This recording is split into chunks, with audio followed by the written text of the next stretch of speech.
Fala galera, tudo bem com vocês? Estamos começando mais um episódio do nosso admirável novo podcast brasileiro. Sejam, deu uma engatada aqui. Sejam todos muito bem-vindos a esse episódio. E o nosso convidado está hoje aqui com a gente é o Maurício Zagari. Maurício Zagari, prazer ter você com a gente. E para quem ainda não está bem contextualizado com ele, né? Tem algumas informações bem básicas aqui só para servir aí de embalo, como diz o bom paraense, para nosso bate-papo. Ele é cronista da Vida com Cristo, ele é publisher. Publisher. Vocês aí que estão, isso, mas feras aí na pronúncia, podem me ajudar. Da editora God Books, teólogo, jornalista e, segundo ele, uns troços a mais. Seja bem-vindo, meu querido. Prazer muito grande ter você aqui. E aí, como é que tá? Tudo beleza? Tudo bom, prazer, Buck, prazer, Thiago. Muito bom estar com vocês aqui para a gente poder trocar ideia e contribuir aí da forma que a gente puder, né? Isso aí. Valeu. Eu tinha esquecido de anunciar no início, né? Esqueci um lapso aí do meu amigo, companheiro de podcast, Thiago Bentes. E aí, Thiago? Tudo bem, Buquinho? Beleza pura. É isso aí. Amigo terrível. Ô, Maurício, a gente já estava conversando antes, né? Mas oficialmente agora.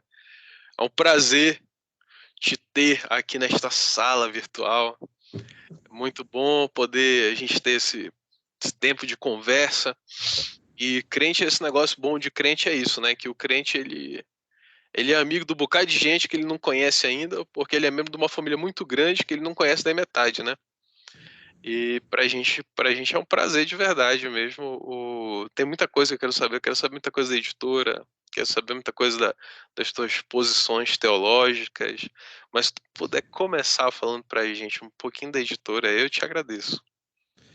Bom, o prazer é meu, a gente gosta de conversar, né? Crente gosta de falar e crente gosta de ouvir. Então isso aí já é excelente para quem tem um podcast cristão, né?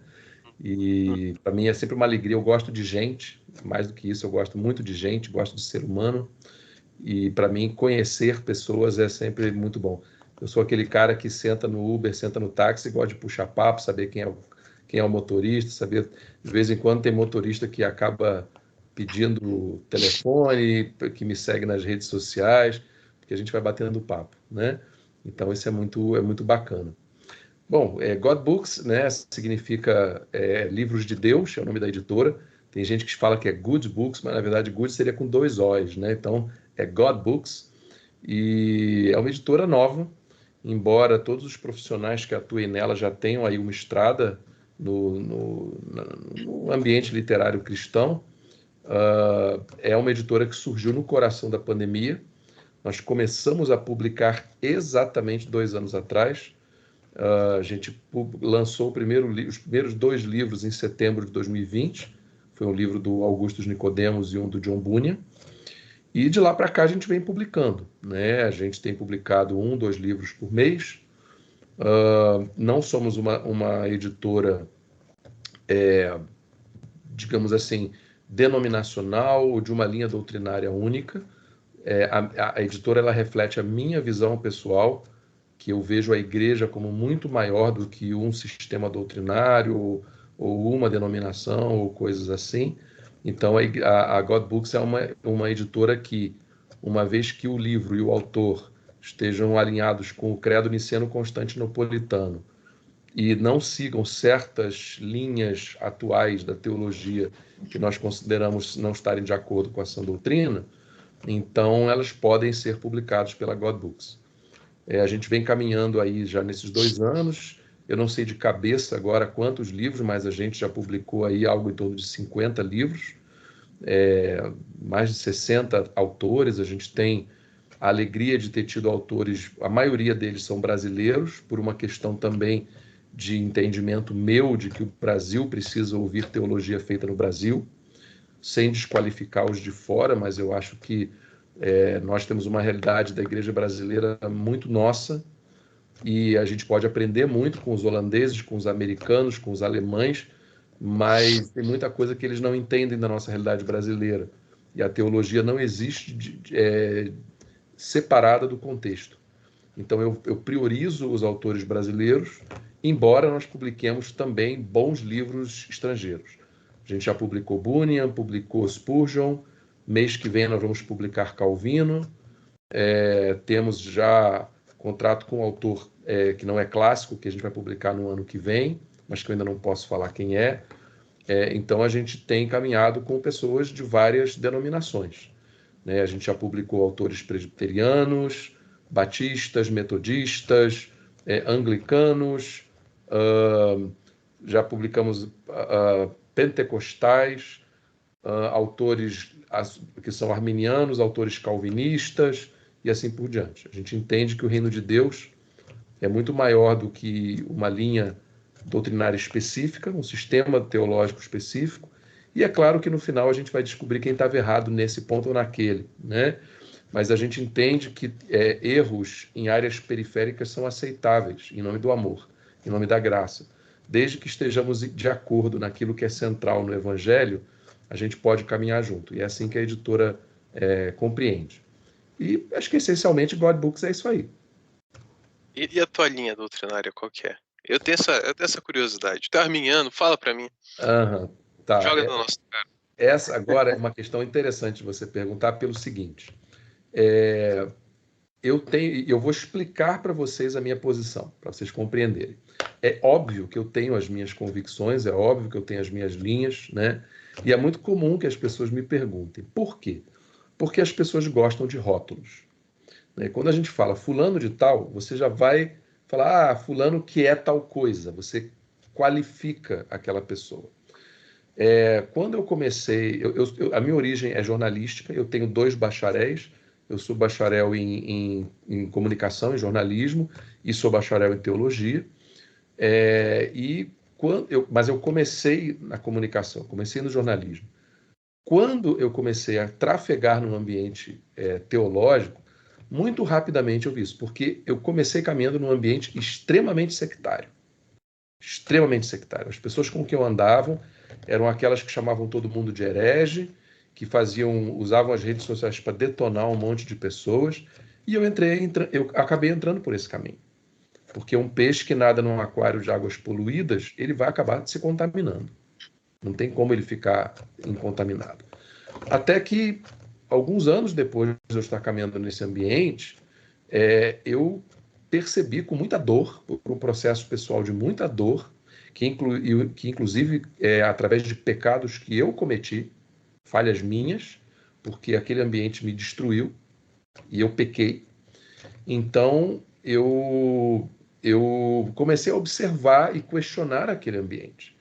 E eu passei por um processo pessoal muito doloroso, que incluiu reler os 4 evangelhos com uma pergunta na cabeça. Eu reli perguntando o seguinte: o que Jesus falou e como Jesus falou? Eu reli os 4 evangelhos com esse foco. E essa leitura, essa dinâmica que eu fiz, mudou completamente a minha percepção de reino de Deus e de posicionamento meu, pessoal, diante das pessoas. Eu tinha um blog, tem aí, da última vez que eu li, porque ele agora está parado. Eu fui mais para as redes sociais, agora eu deixei meu blog parado. Da última vez que eu vi, ele tinha mais de 2 milhões de acessos. Era um blog muito lido. Ele até hoje tem lá 10 mil pessoas que assinam. Se eu mandar postar alguma coisa, 10 mil pessoas vão receber. E eu tive que entrar nesse blog e apagar um monte de postagens que eu tinha feito nos meus dias de ira. Nos meus dias de rancor, de arrogância, de achar que só o que eu acreditava era evangelho e que todo mundo ia para o inferno e era herege, tinha que ser combatido e destruído. E eu descobri que não era assim. E foi lendo Jesus que eu descobri que não era assim. Então, os assuntos que eu passei a abordar foram outros, a forma que eu passei a abordar esses assuntos mudou. E eu acho que eu tenho muito mais paz com Deus hoje em dia por conta disso. E eu venho caminhando aproximadamente 9 anos dentro dessa nova linha. E aí eu chego na tua pergunta, Tiago. Eu não quero caminhar só com um ramo da igreja. Eu não quero caminhar só com os reformados, eu não quero caminhar só com os pentecostais, eu não quero caminhar só com os amilenistas, pré-milenistas, pós-milenistas, seja o que for. Eu quero caminhar com os cristãos. E também com os não cristãos, para que eu possa ser sal da terra e luz do mundo junto a eles. e assim o Pai seja glorificado através da minha vida, no meu contato com quem não é cristão, que é isso que a Bíblia diz, que Jesus falou. Então, eu, por exemplo, eu tenho 15 livros publicados e eu jamais publiquei livro algum que fosse sectário. Não me interessa escrever ou publicar livros na God Books que sejam só sobre teologia reformada ou só sobre teologia pentecostal ou só sobre isso. Eu quero falar sobre assuntos que sejam concernentes ao reino de Deus, logo a todo cristão. Então, se você, assim como na God Books a gente tem autores e livros de várias linhas, mas todos conversam com todo mundo, você pode ser de qualquer linha do cristianismo, você vai pegar um livro da God Books, você vai poder ser abençoado com ele sem se sentir ofendido. Eu comecei a escrever assuntos que falam sobre isso. Então eu tenho livros que falam sobre perdão, sobre sofrimento, sobre medo, e assim por diante, sobre solidão. E por causa disso, eu consegui ter acesso a vários âmbitos da igreja. Então, quando os meus livros começaram a ser publicados e pessoas que liam os meus livros começaram a me convidar para pregar, eu hoje estava numa presbiteriana, amanhã na pentecostal, no dia seguinte eu estava na episcopal carismática, depois eu estava na igreja reformada de Rondônia e assim por diante. E com isso eu consegui conviver com a família de fé. E hoje eu tenho amigos e irmãos de todos os âmbitos da igreja, todos. Em âmbitos reformados, em âmbitos arminianos, cessacionistas, neopentecostais, etc. Nos âmbitos em que eu me sinto em casa, eu compartilho muito. Nos âmbitos em que eu acho que eu posso contribuir, eu procuro influenciar positivamente naquilo que eu acho que estão errando, e assim por diante. Mas, se eu só me fechasse no meu âmbito, eu não poderia influenciar positivamente ninguém. Então, o meu posicionamento público, quando você lê as minhas postagens, você acaba percebendo o que eu sigo. Mas eu sou que nem um locutor de jogo de futebol que não diz para que time torce. Porque se eu falar, por exemplo, para você, Tiago, você é um reformado. Se eu falar para você, por exemplo, eu sou um arminiano, você se fecha para mim em muitas coisas do que eu vou dizer. Ou se eu chego para um arminiano e eu falo, eu sou calvinista, o cara vai se fechar em muita coisa. Eu já tive gente que quando eu era editor na Mundo Cristão, uma pessoa, que eu não vou citar aqui, eu nunca cito nomes por questões éticas, mas uma pessoa que descobriu a minha linha teológica se recusou a ter o seu livro editado por mim por causa disso. O que é uma loucura, né? Eu editei na Mundo Cristão livros de Augusto Nicodemos, eu editei livro do Rina, que é o fundador da Igreja Bola de Neve, que é o neopentecostal. Eu editei livro do pastor Carlos Alberto Bezerra, da Comunidade da Graça.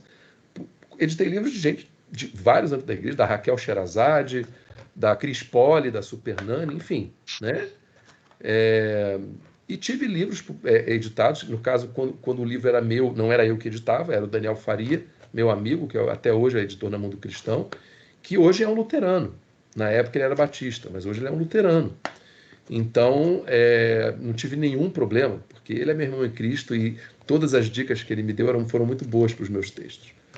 Então, assim, Tiago, quem é o Maurício em termos doutrinários? Eu diria para você, eu sou um cristão. Eu sou um cristão, filho da Reforma, eu acredito nos 5 solas, eu não sou adepto da teologia da prosperidade, da confissão positiva, eu procuro trafegar dentro da sã doutrina. Agora, eu não gosto de me rotular dentro desse ou daquele sistema teológico doutrinário, porque isso vai fazer as pessoas criarem imagens minhas que não condizem com a realidade, porque a vida me mostra isso, né?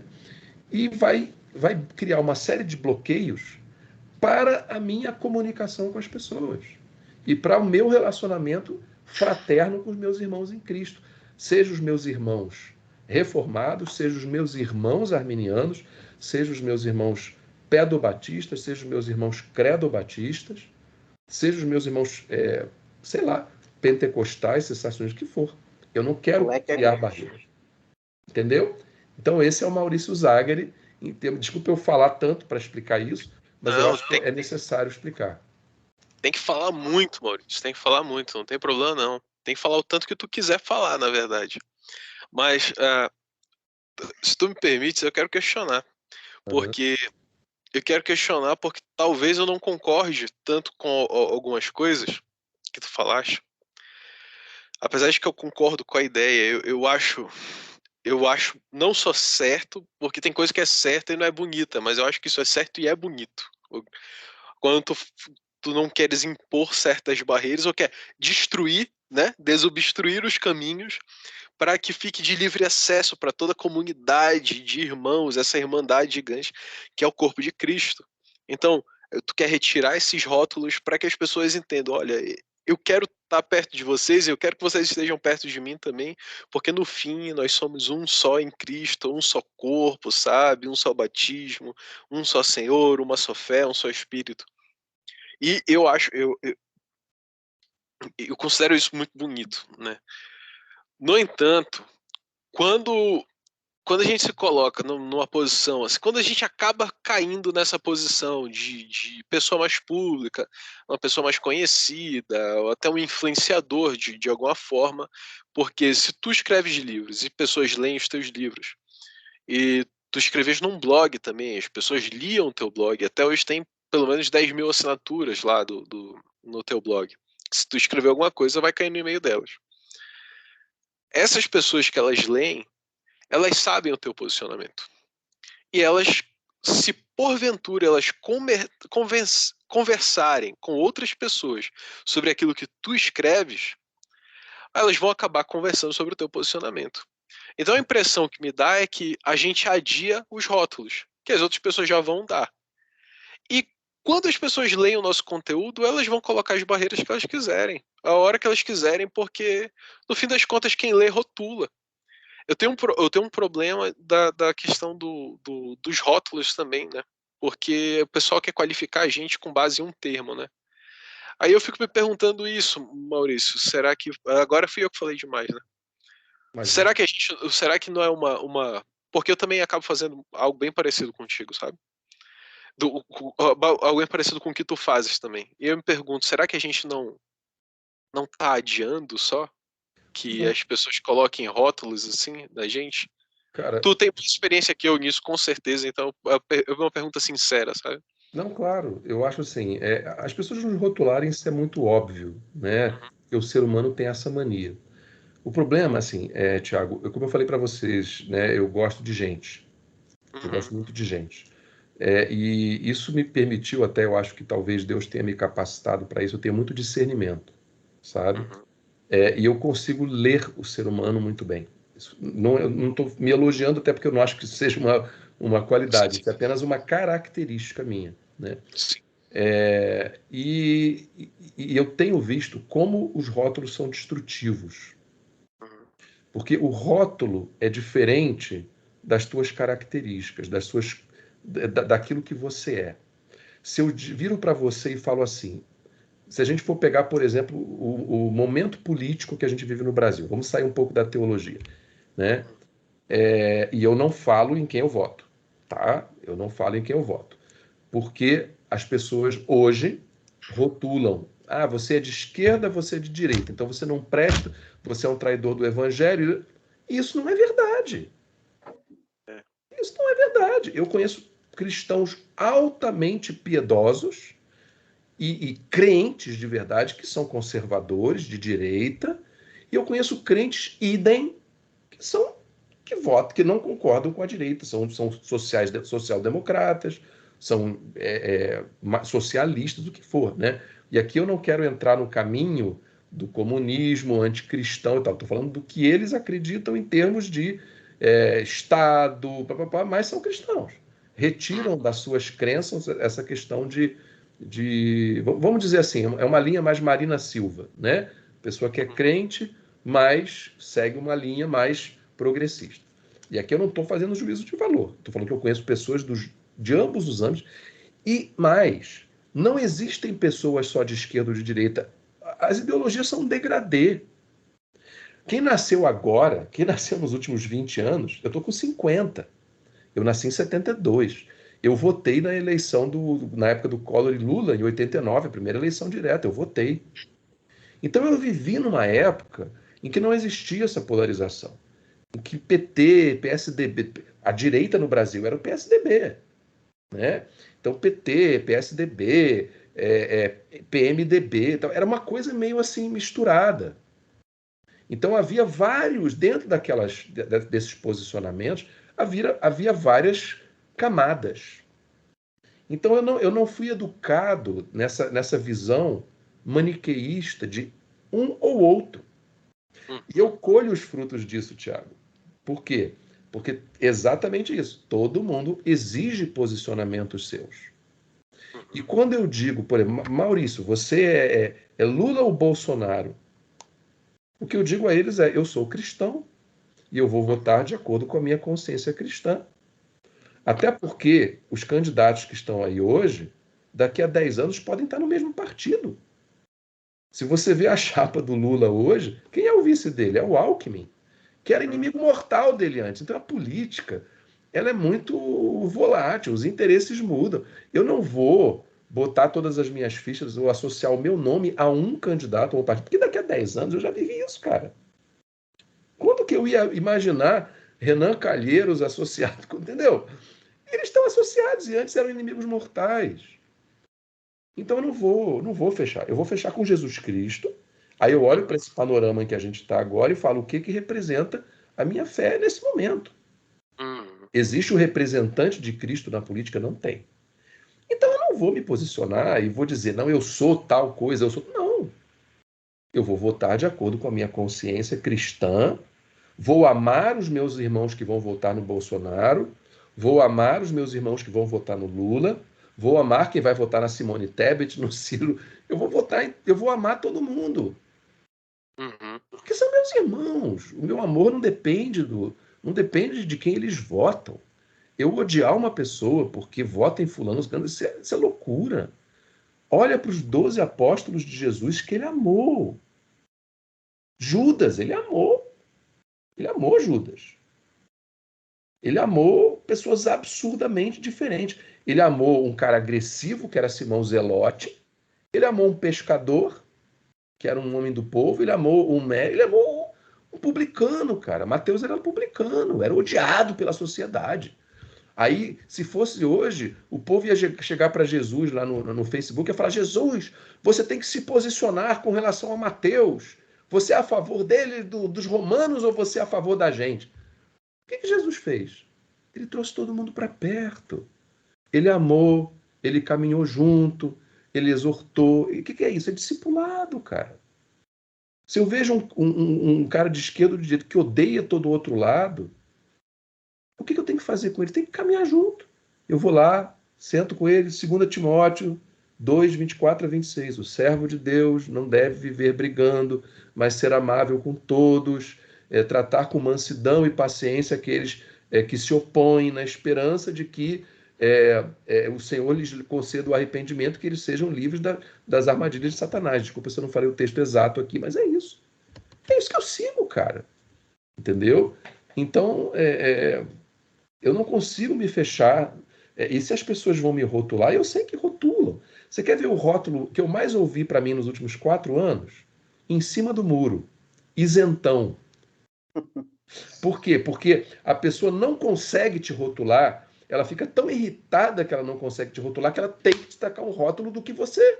De que, ó, se você não é isso aqui, você não é isso aqui, então eu vou criar um outro rótulo, isentão. Ponto. Eu falei, tá bom, é o que você quer me chamar? Eu nunca fui isento na minha vida, nem serei.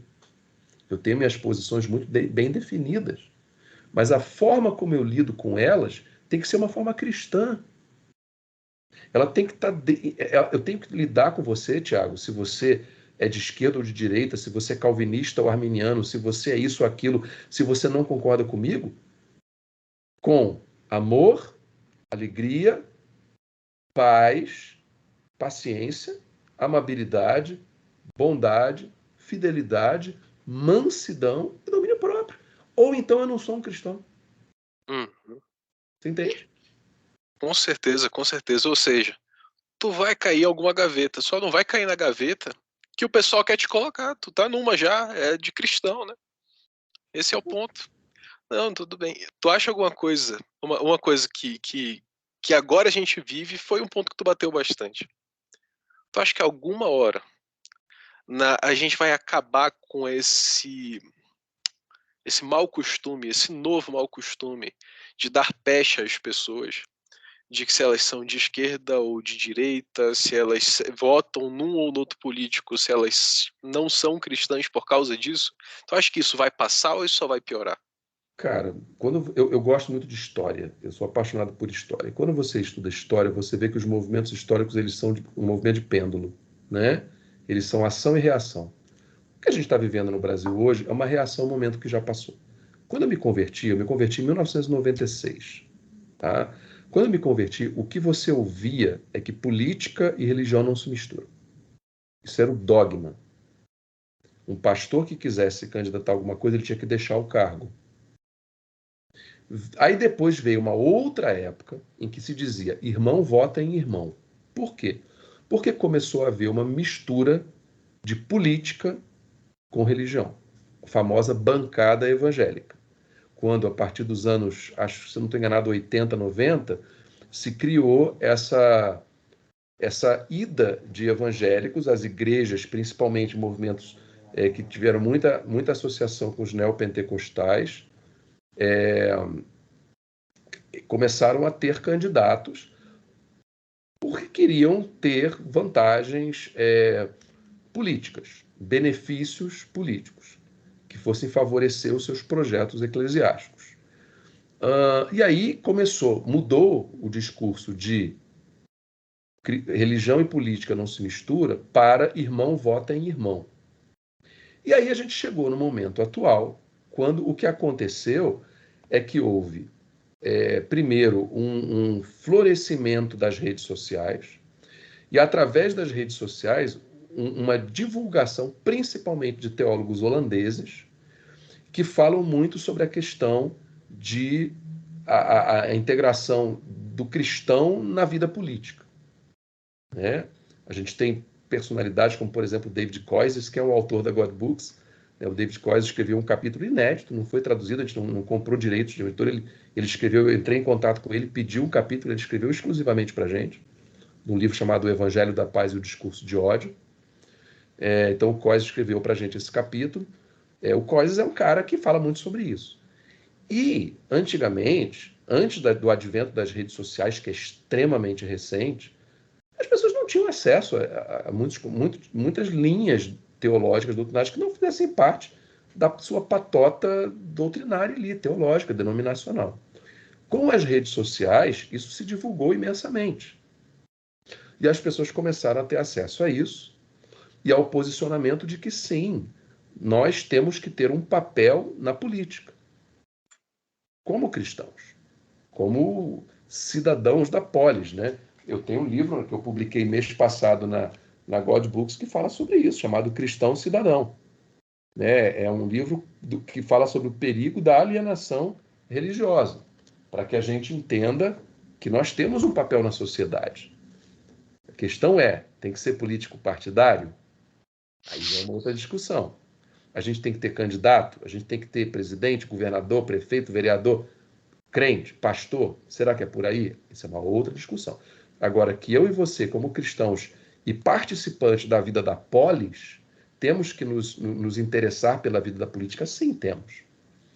E aí, com isso, veio essa preocupação do cristão pela vida política.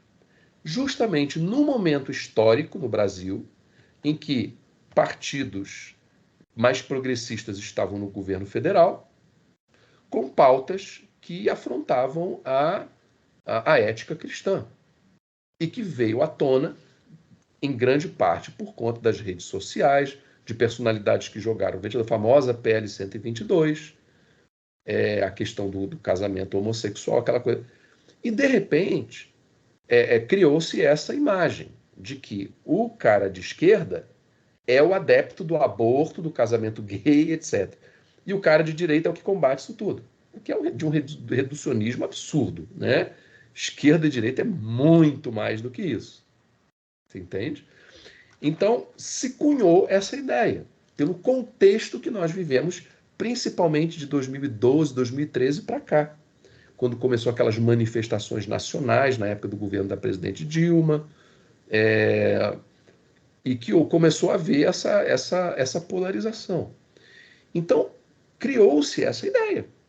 De um lado, você tem conservadores que dizem que é impossível você ser progressista e ser cristão, porque se você é progressista, você é abortista, a favor do casamento gay, feminista, papapá. Do outro lado, você tem os progressistas que dizem que é impossível você ser um cara de direita e ser cristão porque você é fascista, você é contra as liberdades, você... Então, criou-se essa rotulação que gerou esse tipo de pensamento que você está falando. E aí eu trago, se perdoa, eu prego e eu ensino, então eu sempre faço meu pensamento com começo, meio e fim. Eu não consigo, eu não estou no Twitter por causa disso. Então, o que acontece? Nós estamos num momento histórico. Esse momento vai passar. Hoje nós vivemos um momento em que temos um conservador na presidência, temos uma igreja muito associada a determinados âmbitos. Isso vai mudar. O momento histórico vai se redefinir. Daqui a 20 anos o Brasil vai ser outro. Eu estou dizendo isso para você porque 20 anos atrás o Brasil era outro. Quando eu tinha 30 anos, era outro Brasil. Em termos políticos, em termos de associação de igreja, etc, etc, etc. Né? Então, vai ser um novo momento histórico. E as coisas vão se redesenhando. Né? O que em determinadas épocas é dogma, em outras épocas é heresia. Como, por exemplo, isso. Se eu falasse que eu queria ser um pastor candidato a um cargo público na década de 90, você ia dizer que eu era um traidor do ministério. Que absurdo eu abandonar o ministério para ser um senador, um deputado, alguma coisa assim. Hoje, se eu falo que um pastor não deve se candidatar, vão me chamar de alienado, vão dizer que eu estou sendo omisso, como eu canso de ouvir. Porque a omissão é apoiar o outro lado, quem se omite tomou o partido. Isso é ignorância, isso é reducionismo, etc, etc. Então, Tiago, eu acho que o tempo vai andar, a história vai andar, a igreja vai caminhar no passo histórico. Eu acho que a igreja vai colher frutos muito amargos da forma como ela se posiciona publicamente hoje. A curto e médio prazo, vamos colher frutos muito amargos. Né? A gente criou barreiras com os não cristãos gigantescas e que vai precisar Deus trazer um movimento muito severo para que essas barreiras caiam. Porque hoje eu vou te dar... Oi? Não, desculpa, é que cortou aqui, eu pensei que tinha terminado, mas pode continuar, por favor. Aqui. Não, assim, só para eu vou concluir. Eu, por exemplo, eu fui numa festa da escola da minha filha, eu sentei na mesa, eu sou de uma igreja, eu congrego na primeira igreja batista do Recreio, no Rio de Janeiro, então eu sou batista, e descobri que o pais de uma coleguinha da sala da minha filha também são batistas, da igreja batista Tacuruçá, aqui no Rio. Aí a gente sentou na mesa e falou, você é da igreja lá do Israel Belo e tal, como é que você tá? E aí a filha desse casal chega com uma amiguinha, de uns 11, 12 anos. Aí ela sentou e ficou ouvindo a nossa conversa, a gente estava falando sobre igreja e tal. Daqui a pouco ela vira para mim e fala assim, você é evangélico? Eu falei, sou. A primeira pergunta que ela me fez, você é homofóbico? Primeira pergunta. Por quê? Porque na cabeça deles é o que está caracterizando a igreja. A igreja não é mais quem fundou universidades, a igreja não é mais quem contribui positivamente com o pensamento, a igreja não é mais quem presta serviço para a comunidade, a igreja não é mais quem tira o traficante do... Claro, Jesus, né? Mas vocês estão entendendo o que eu estou falando. Não, nós somos os homofóbicos, atrasados, fascistas ou sei lá o que, comunistas, dependendo do ponto de vista que você está vendo, e a gente está construindo barreiras e fossos gigantescos. E nós vamos colher os frutos amargos disso aí tudo. Você de chorar, cara. Tu achas que o voto nulo é uma possibilidade aceitável? Acho. Apesar de as pessoas dizerem que não, o voto nulo ele passa uma mensagem. O voto nulo ele passa uma mensagem. O que você está dizendo com o voto nulo é eu não concordo com nenhum das posições que estão aí. Eu acho super legítimo. Tanto que ele existe. Se ele não fosse legítimo, ele não existiria. Né? Então, se eu tenho candidatos que não representam o meu pensamento, É aquela coisa, eu costumo brincar, e aqui desculpa até o tom escatológico que eu vou dizer, mas entre o cocô mal cheiroso e as fezes fedorentas, qual você escolhe para comer? Você não come nenhum. Você fala, eu não quero nenhum deles, né? Então, eu acho que é super legítimo. Nos meios hoje, tu deves encarar algo parecido que a gente encara, né, nos nossos contextos, mas tu até citaste isso, né, que é o problema de ser considerado um isentão em cima do muro, né? Que é cobrado que a gente tome uma posição. É quase que hoje é necessário, é a nova necessidade doutrinária do cristão é dizer qual a sua posição política, né? E às vezes o cristão, ele até tem uma posição política, mas isso não é tão importante assim para ele quanto deveria ser, talvez, e nem é tão importante quanto talvez é exatamente isso que deve ser, sabe? Talvez não deva ser tão importante, talvez ele esteja mais ligado a valores de algum certo candidato do que a coisas como essa. Hoje, no teu contexto de igreja ou do teu trabalho, tu encaras bastante dificuldade com essa questão política? Porque uma coisa é a gente começou essa discussão aqui a partir da questão do é arminiano ou é calvinista, né? Mas hoje parece que isso já não divide tanto, né? Quanto dividia há 7 anos, por exemplo. Há 7 anos, 8 anos. Vamos colocar uns 10 anos atrás aí, essa discussão, principalmente entre calvinistas e arminianos, ela estava fervilhando. E ela fervilhava mais por parte dos calvinistas do que dos arminianos. Mas hoje já nem tanto, o pessoal já caminha de novo de mãos dadas, né? Hoje as brigas são mais políticas. Isso afeta de alguma forma o teu ministério? Isso afeta de alguma forma tu enfrentas algum tipo de debate nos meios em que tu vives sobre isso? E o que tu dirias a quem vive esses debates? Tá, são várias coisas que você colocou aí. Vamos tentar lembrar de todas aqui. Se eu esquecer, você me puxa. Cara, esse debate está presente, ele é onipresente, você não tem como fugir dele. Mas até mesmo pela forma como eu me posiciono publicamente, as pessoas já sabem que não adianta trazer esse debate para mim. Quem me conhece nas redes sociais, quem já acompanha o meu espírito pacificador, sabe que eu não vou entrar em treta. Sabe, tem momentos em que você simplesmente tem que olhar com graça e dizer: eu respeito sua opinião. E ponto. Isso faz parte do amor. Bem-aventurados os pacificadores. Você não vai encontrar em lugar nenhum da Bíblia dizendo bem-aventurados os que põem lenha na fogueira, né? Jesus disse que bem-aventurados eram os pacificadores. A paz é fruto do Espírito. Das poucas 9 virtudes do fruto do Espírito, entre elas está a paz. Jesus chegava nos lugares e ele saudava as pessoas com a paz. Você vê nas epístolas do Novo Testamento saudações com a paz. Por quê? Será que buscar a paz é algo tão pequeno assim no Evangelho, à luz de tudo isso que eu falei aqui?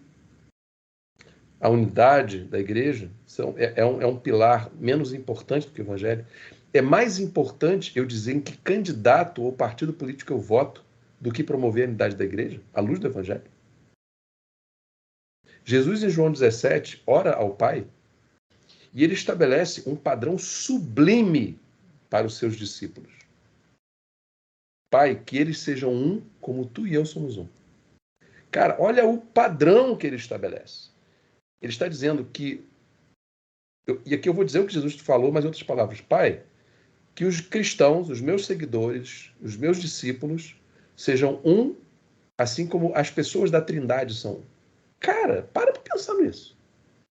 E aí no versículo 23 ele vai e fala que eles vivam em unidade perfeita. Perfeita não é uma unidade mais ou menos, não. Aí eu te pergunto, isso é pouco importante no Evangelho? Isso é extremamente está nas entranhas do Evangelho. A unidade da igreja está nas entranhas. E a gente bota um monte de outras coisas acima disso. Acima da unidade, acima da paz. Por quê? Porque nós somos ignorantes bíblicos. Você me perguntou se esse problema chega para mim e tal. Chega porque as pessoas são ignorantes bíblicas. E eu estou falando, às vezes, de pessoas que têm PhD em teologia. São ignorantes bíblicas. Porque elegem pontos do evangelho como sendo principais e esquecem dos outros. Eu não posso, Tiago, te odiar. Eu não posso te odiar porque você tem uma posição soteriológica diferente da minha. Porque Jesus disse que nós temos que amar até os inimigos. Quanto mais um irmão em Cristo que discorda de mim. Hoje em dia, a coisa está tão agressiva. Outro dia eu vi um irmão querido meu, da época de novo convertido meu, postou uma foto com uma caneca de café com um monte de bala de revólver no pires, assim. E eu falei, que isso, cara? Desde quando Jesus nos chamou para sermos promotores da violência, do ódio, da ira? A ira é fruto do espírito, é obra da carne. E Paulo fala em Gálatas 5, 19 e 21, que aqueles que tais coisas praticam não herdarão o reino dos céus. Então eu posso sentir a ira como um fruto da minha natureza carnal que vem à tona, porque eu sou pecador, assim como eu posso olhar para uma mulher e desejá-la num impulso de forma pecaminosa. A questão é o que eu faço com isso. Eu olho para uma mulher que passou na minha frente e vou atrás dela e proponho a ela algo pecaminoso, ou eu deixo aquilo morrer dentro de mim? A mesma coisa. Eu me iro com você, eu vou atrás de você e te arrebento e falo mal de você e digo que você não é um cristão, ou eu deixo isso morrer dentro de mim e vou te amar. O que disso que é evangelho? Então as pessoas estão vivendo um evangelho parcial. Só que um evangelho parcial não é o evangelho de Jesus Cristo. Porque Deus é ira, mas em meio à sua ira ele deu o seu Filho unigênito para que todo aquele que nele cresce não perecesse, mas tivesse a vida eterna. Porque a ira caminha com o amor, com a graça, com a misericórdia, com a compaixão. E nós estamos esquecendo desse evangelho.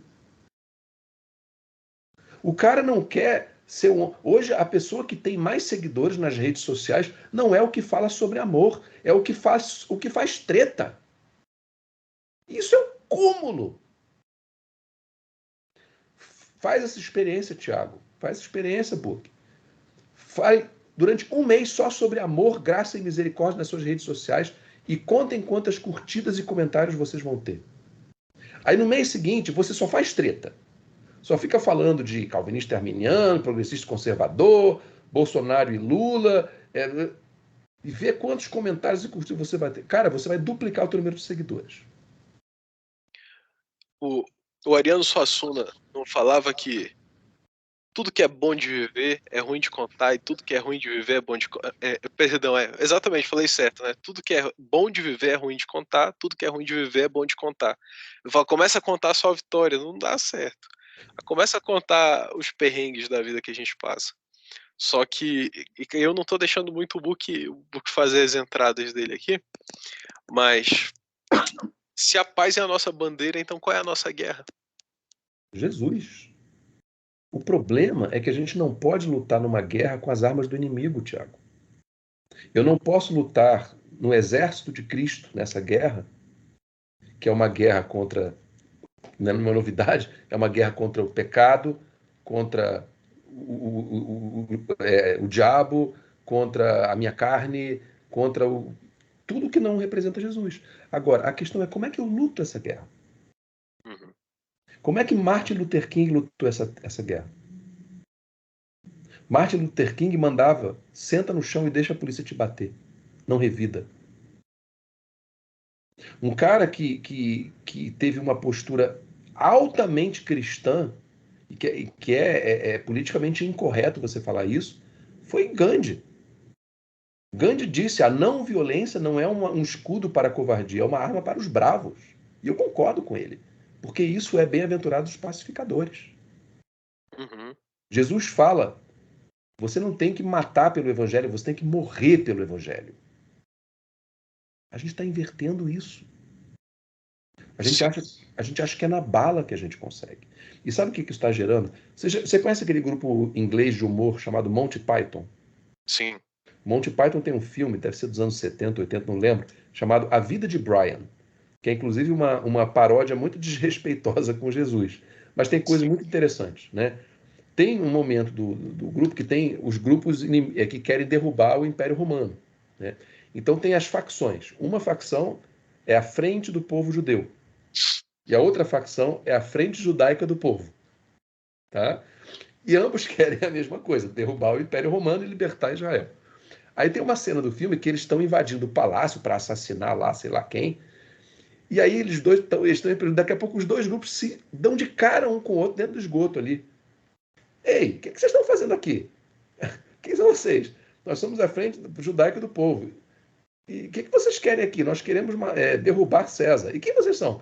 Somos a frente do povo judeu. O que vocês querem? Derrubar César? Não, quem vai derrubar César somos nós. Não, nós. E eles começam a brigar uns com os outros, entendeu? Eles criam a mesma coisa, eles eram parte do mesmo grupo. E é isso que a gente faz. Porque a gente não consegue olhar para a Bíblia com a profundidade visceral do que Jesus quis nos dizer. Que a nossa guerra, ela não se combate com as armas do inimigo. Que armas são essas? Cara, vai lá para Gálatas 5 e vê. Pega a obra da carne e compara com as virtudes do fruto do Espírito e você vai saber quais são as armas. Uhum. Então eu tenho que lutar com mansidão. Eu não posso ser um desvairado que ofende todo mundo e que sai berrando para esse camarada aí. Não posso fazer isso. Eu tenho que ter domínio próprio. Uhum. Domínio próprio. Para pensar. Domínio próprio, ele serve para você botar em prática quando? Mansidão serve para você botar em prática quando? Quando você está numa rodinha de amigos que todo mundo concorda com você, o que você precisa ser manso nessa hora? O que você precisa ser autocontrolado? Você não precisa. Você vai pacificar quando?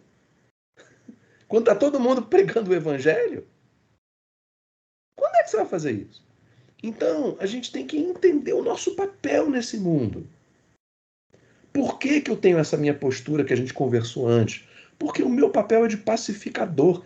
Eu não vou levar o evangelho de Jesus ao mundo se eu odiar o mundo.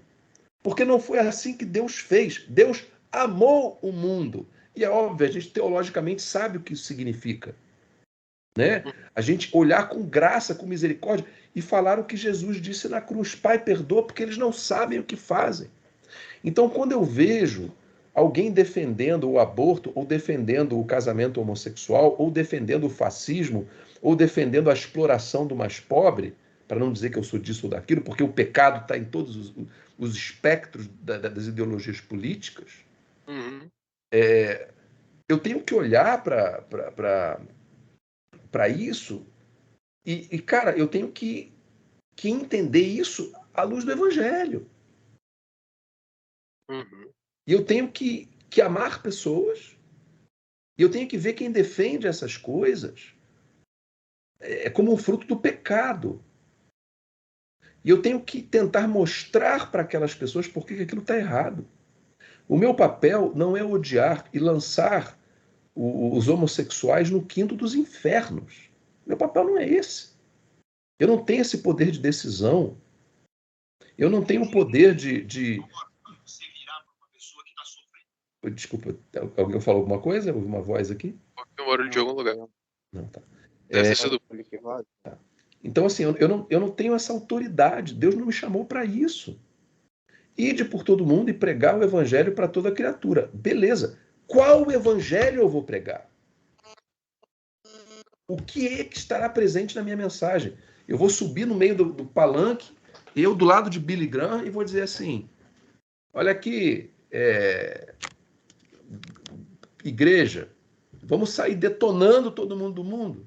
Não, a gente vai chamar, a gente vai denunciar o pecado, a gente vai falar, isso aqui é pecado, eu não concordo com você, agora caminha comigo, para você ver na minha vida o que Jesus fez e como a minha vida ela é boa, porque Jesus me libertou do pecado, como o pecado que você está.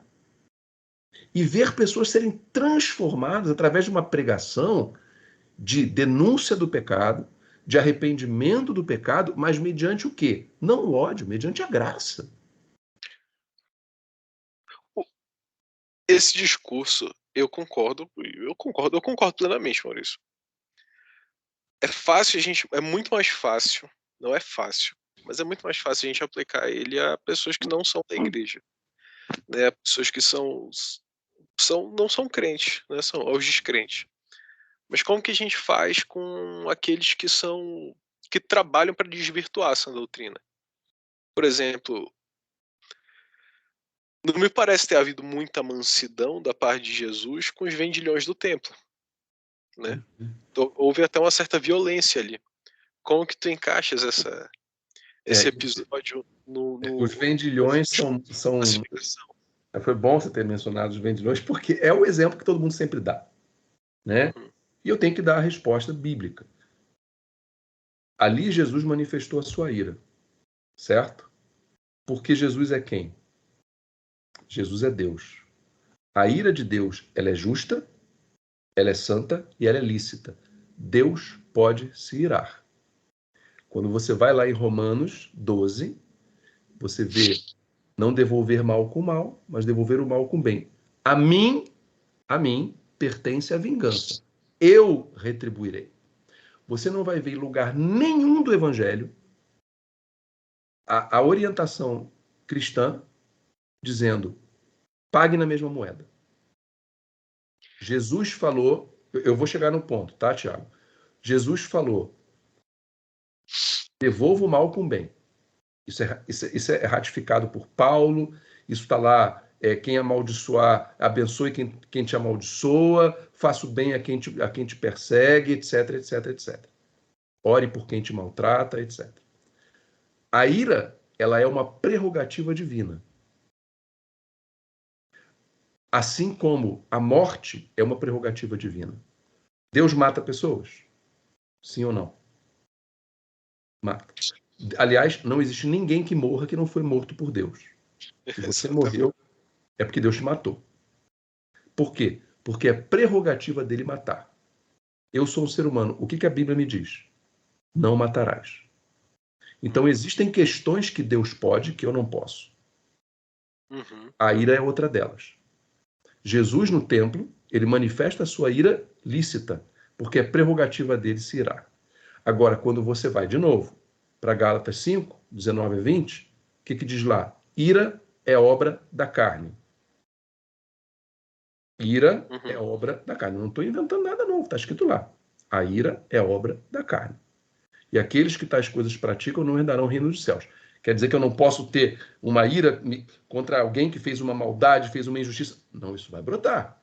Isso vai brotar. Assim como a pulsão sexual vai brotar. A questão é como a gente lida com isso.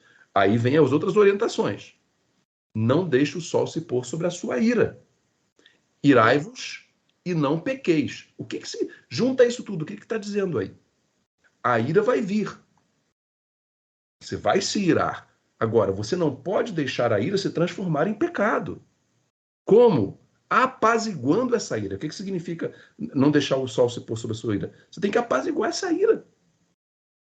Você não pode alimentar a ira. Deus não nos dá autorização da gente pegar uma ira e caminhar com ela como se ela fosse um cajado lícito de um cristão. Você não vê isso na Bíblia, cara. Não vê. O que a gente ouve é, dê a outra face. Não devolva o mal com o mal. Pague o mal com o bem. Tá lá. Tá lá. E aí, você falou, a questão da pessoa que desvirtua o evangelho.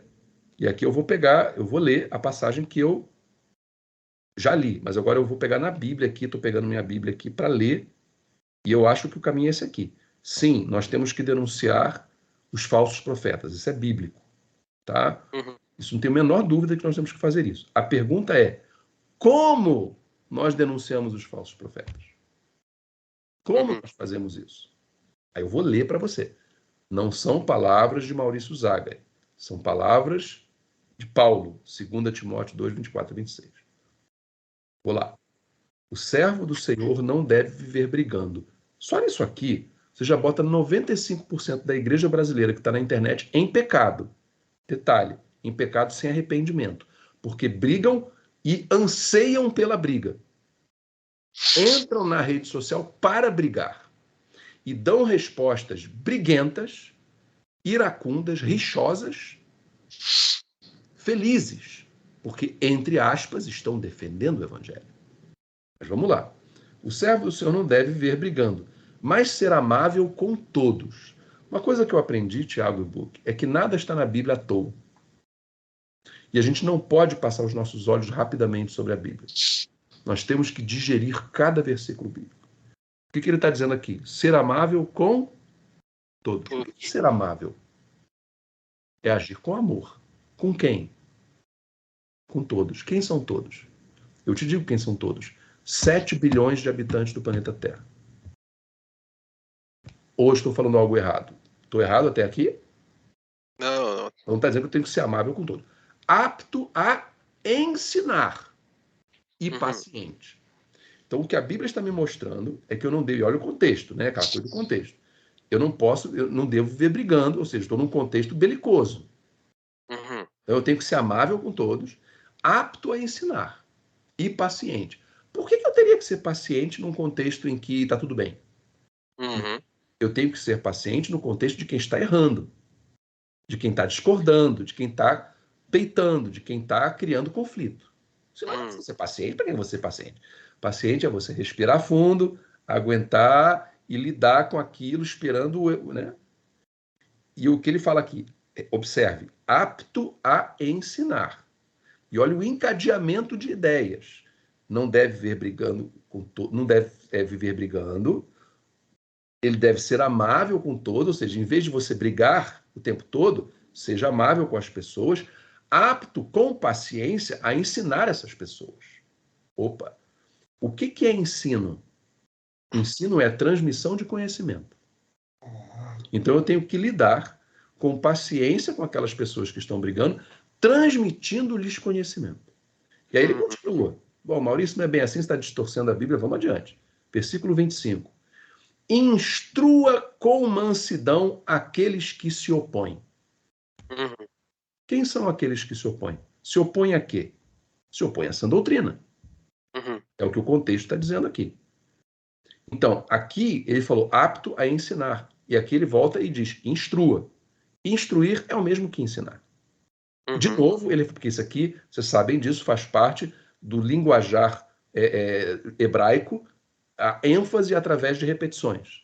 Né? Isso você encontra em vários lugares da Bíblia. Então ele fala, apto a ensinar, e agora está voltando, instrua. Ou seja, o nosso papel é instruir, é ensinar, é passar conhecimento. E aqui ele fala com mansidão. O que é mansidão? O que é ser manso? É ser briguento? É ser dar um soco no estômago? É mandar para o quinto dos infernos? É chamar todo mundo de herege? Como é que é isso? E ele está falando aqui, ele não está falando do irmão que está mais... Não, ele está falando aqui aqueles que se opõem. E aí aqui ele vai dizer... Aí você fala, pô, Maurício, mas isso aí não é apologética. Né? Como é que a apologética eu faço com mansidão, com paciência? Detalhe, mansidão e paciência são virtudes do fruto do Espírito, tá? Como é que eu faço isso? Porque senão a gente esquece o evangelho. Tem uma ideia errada hoje de que apologética é briga, né? É briga, exatamente. Não é. Mas isso tem um nome, inclusive. Tem o grande nome dessa apologética que se tornou muito famosa no Brasil, que é o Vicente Young. Né? Ele é o grande, eu teria o grande teólogo dessa apologética briguenta. É um bom apologeta até, em certos pontos. O que as pessoas não entendem é que grandes homens de Deus já erraram muito na sua forma de se posicionar. Lutero, na minha opinião, errou muito na forma como ele se posicionou com Leão XIII.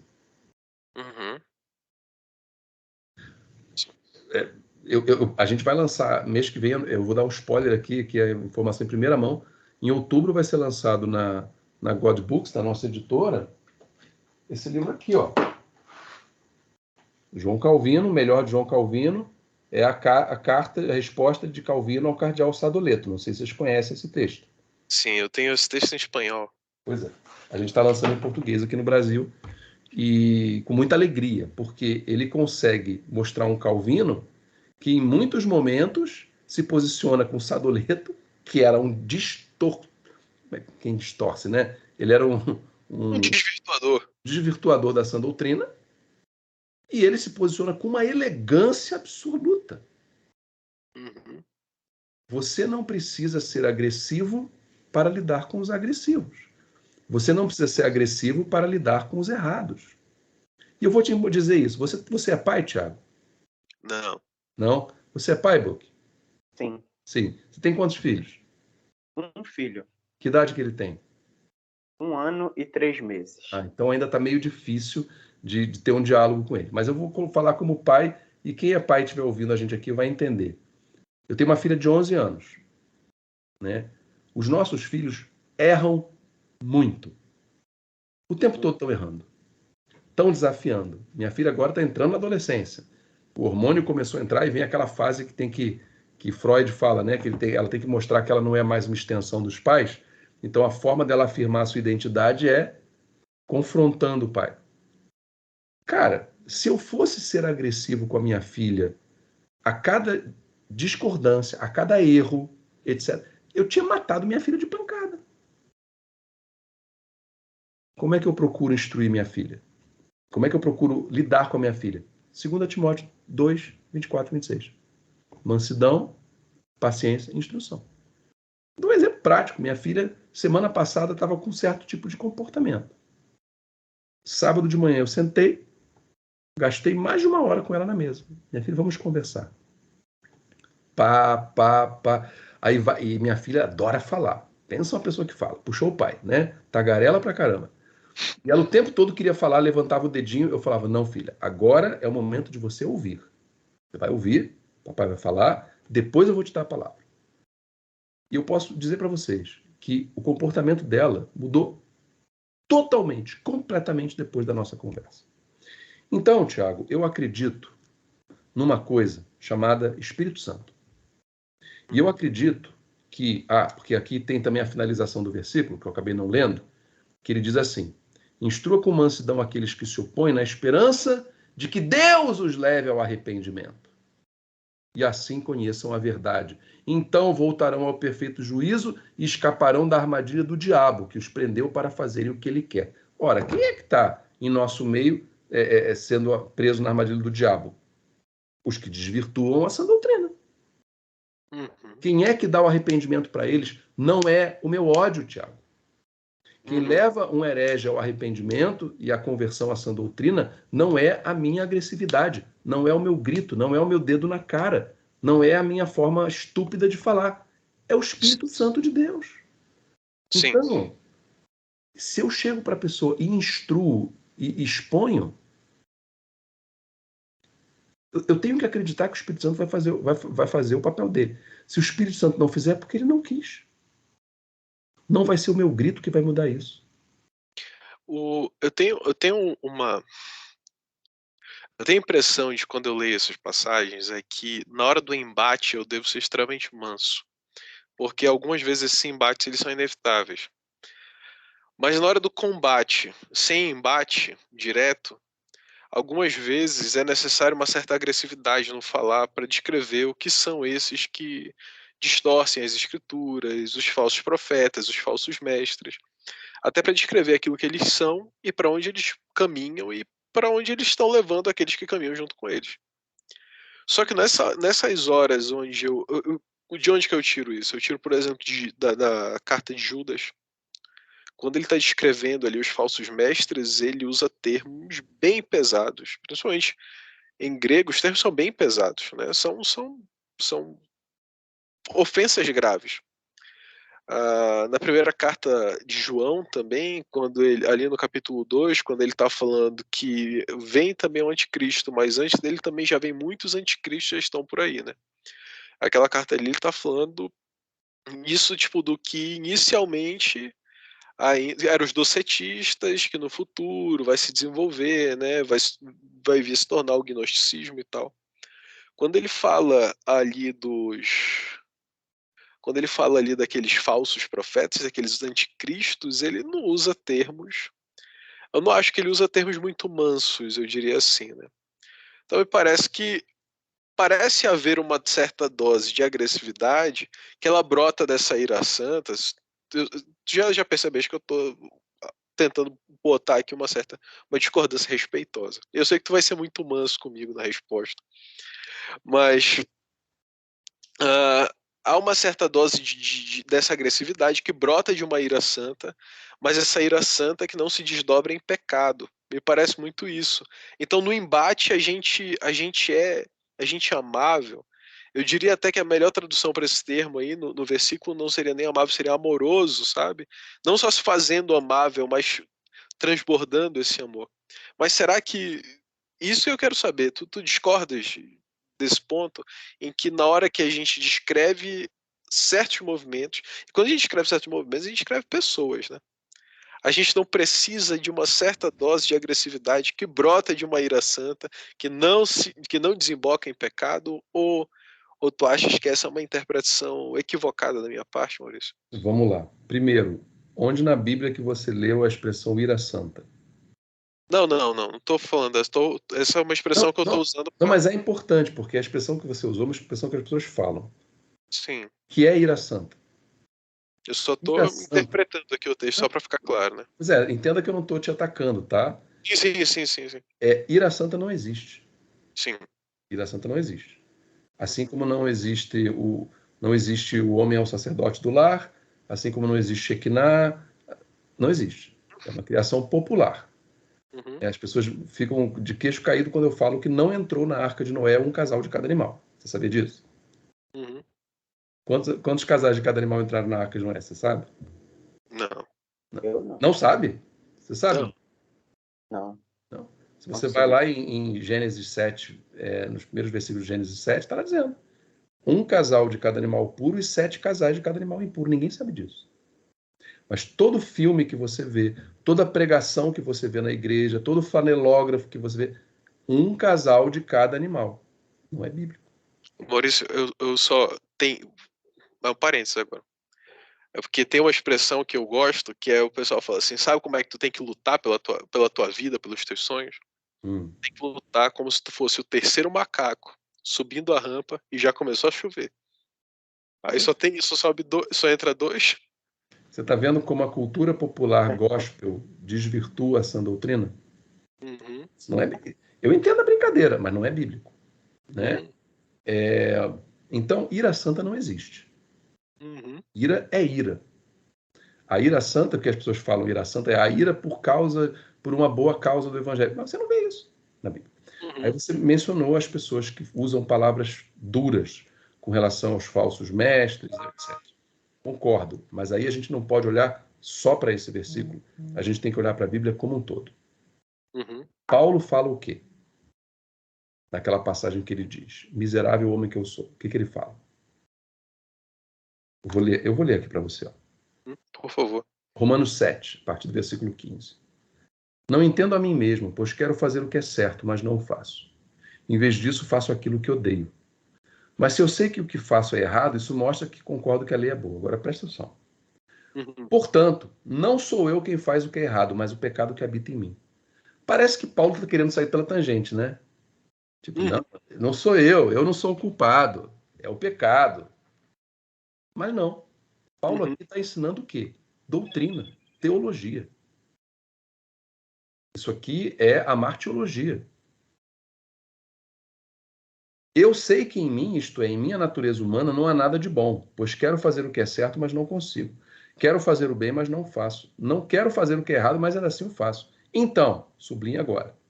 Se faço o que não quero, na verdade, não sou eu quem o faz, mas o pecado que habita em mim. Olha só, segunda vez que ele repete o mesmo conceito. Quem faz não sou eu, é o pecado que habita em mim. Porque a gente diz, Tiago, e a gente diz com toda razão, que nós somos a habitação do Espírito Santo.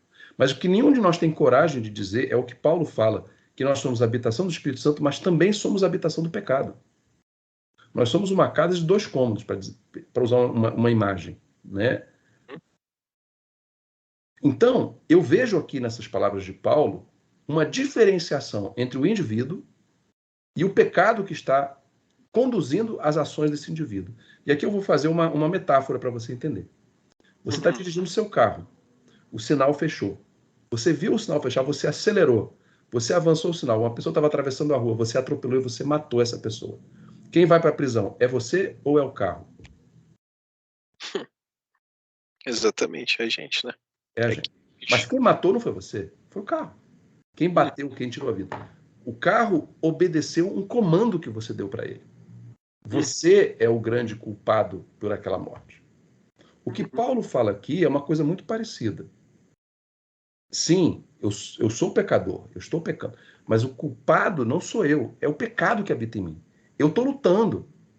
Uhum. Quando você tem essa compreensão libertadora, você entende as palavras de Jesus na cruz. Uhum. Pai, perdoa porque eles não sabem o que fazem. O que Jesus está dizendo é, Pai, eles, embora sejam os agentes do mal que está sendo feito a mim, eles são as vítimas do pecado. Então, o nosso combate tem que ser com o pecado, não com a pessoa. Eu não tenho, porque senão eu vou pegar o traficante de drogas, eu vou desistir de pregar o evangelho para ele se converter. Uhum. Porque eu estou fulanizando o mal. Eu estou fulanizando. Eu estou atribuindo à pessoa. O meu inimigo não é o ser humano. O meu inimigo chama-se Satanás. E o pecado que Satanás fez entrar no mundo. Eu tenho raiva de Adão. Mas Adão foi vítima. Porque foi trouxa. Assim como nós somos trouxas 10, 20 vezes por dia quando nós pecamos. Uhum. Se você é o culpado pelo seu pecado, Tiago, Jesus não, o que adianta Jesus ter morrido na cruz? O que acontece, entenda o que eu estou falando, tá? Entenda o que eu estou falando para não parecer, não soar como heresia. Jesus veio e ele apaga o teu pecado. E ao apagar o teu pecado, ele dá acesso a você, por meio da graça, por meio do sangue dele. Uhum. Se o indivíduo, Tiago, de forma superlativa é o grande culpado, Tiago teria que ser lançado no inferno de qualquer maneira. Mas aí Jesus vem, ele limpa você do quê? Do pecado que está em você te levando para o inferno. Uhum. Faz sentido? E aí eu volto para Paulo. Paulo diz, né? Então ele fala, contudo, a outra lei que habita em mim, que me libertará do corpo dessa morte, parará, parará, parará, parará. Então, assim, quando eu olho para o falso mestre, para o falso profeta, para aquele que eu tenho que combater, eu tenho que entender que aquela pessoa tem que ser vista por mim com misericórdia. Uhum. Não no sentido de aceitar o que ele está pregando, porque ele está pregando doutrinas de demônios, diabólicas, de tudo aquilo que não presta. Mas eu não posso querer que aquela pessoa vá parar no quinto dos infernos. Então eu não posso atacar a pessoa, eu tenho que atacar a ideia dela. Porque o que sai da boca dela é a doutrina que ela está ensinando. Uhum. Vou pegar outra passagem aqui que não é exatamente esse exemplo, mas você vai entender. Eu acho que você talvez nunca tenha lido essa passagem na Bíblia, ou se leu, não prestou atenção, e eu garanto que você nunca viu isso aqui ser pregado no púlpito. Porque não é muito popular você pregar o que eu vou dizer aqui. Está lá em 2 Coríntios 2, de 5 a 8. Uhum. Paulo está falando para os coríntios sobre um determinado indivíduo que fez mal para Paulo, fez mal para a igreja, blá, blá, blá, né? Ele fala assim: não exagero quando digo que o homem que causou tantos problemas magoou não somente a mim, mas até certo ponto a todos vocês. O contexto nos mostra o quê? Era alguém do seio da igreja que fez alguma caquinha, que magoou Paulo e fez mal a toda a igreja. Sabe aquele cara que a gente quer excomungar? Que a gente bota em disciplina, quer dar um pontapé e mandar embora, nunca mais ver na igreja? É esse cara aqui. A maioria de vocês se opôs a ele, e isso já foi castigo suficiente. Aí qual é a postura de Paulo a partir daqui? Vamos detonar esse cara, vamos arrebentar, vamos excluir ele da comunhão, que ele vai arder no quinto dos infernos, ele é um miserável, papapá. Olha o que ele diz.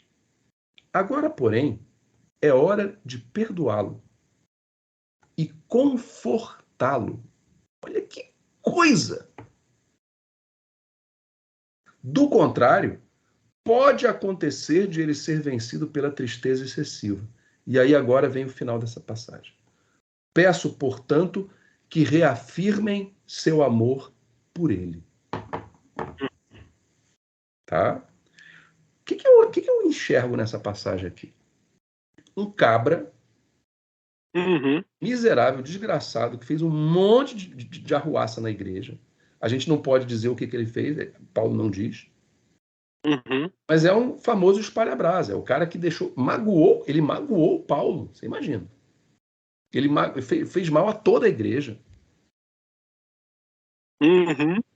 Vocês já se opuseram a ele.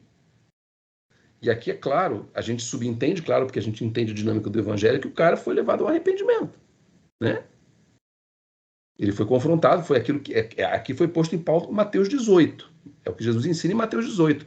Vá até quem pecou contra você, vá até ele. Se ele não se arrepender, leve mais um. Se ele não se arrepender, leve a liderança da igreja. Se não, trate como um pagão ou publicano. É o que eles fizeram aqui. E dá a Uhum. entender que esse cara se arrependeu, porque Paulo está propondo aqui a reconciliação. E aí qual é o papel? Perdoem e amem. Uhum. É E o... isso? Desculpa de novo, Book. A última, Book. A última. Não, minha... quantas você quiser. Mas em 1 Coríntios 5, principalmente ali do 1 ao 13, tá falando do cara lá que pecou lá, também a mesma igreja. Aí Paulo ali pelo versículo 5 vai falar entregando-o a Satanás para que, destruindo o corpo, o seu espírito seja salvo no dia do Senhor. Aí, tipo, nesse caso aí, Paulo mandou dar um pontapé na bunda do cara, né? Não. E entrega para Satanás, para destruindo o corpo. Não. O que os melhores teólogos entrega para Satanás. O que os melhores teólogos entendem sobre isso é que ele estava se referindo à disciplina eclesiástica. Mas ele estava dizendo para Satanás dar uma surra no cara. Coisas assim. Agora, para quê? Para que ele seja salvo. Qual é é aquela coisa, Tiago. Como é que Deus trata com a gente? Uhum. Deus trata com a gente como ele tratou com Judá. Cara, tô pregando aqui, olha. Idolatria tá demais. Vocês estão desamparando os órfãos e as viúvas. Os líderes estão corruptos. Consertem-se, consertem-se, consertem-se, consertem-se, consertem-se. Vocês são a prostitutas de Oséias. Não fizeram nada, não se consertaram. O que ele fez? Babilônia. 70 anos na Babilônia. Vai lá para a disciplina. E depois volta, seja restaurado. Você entende?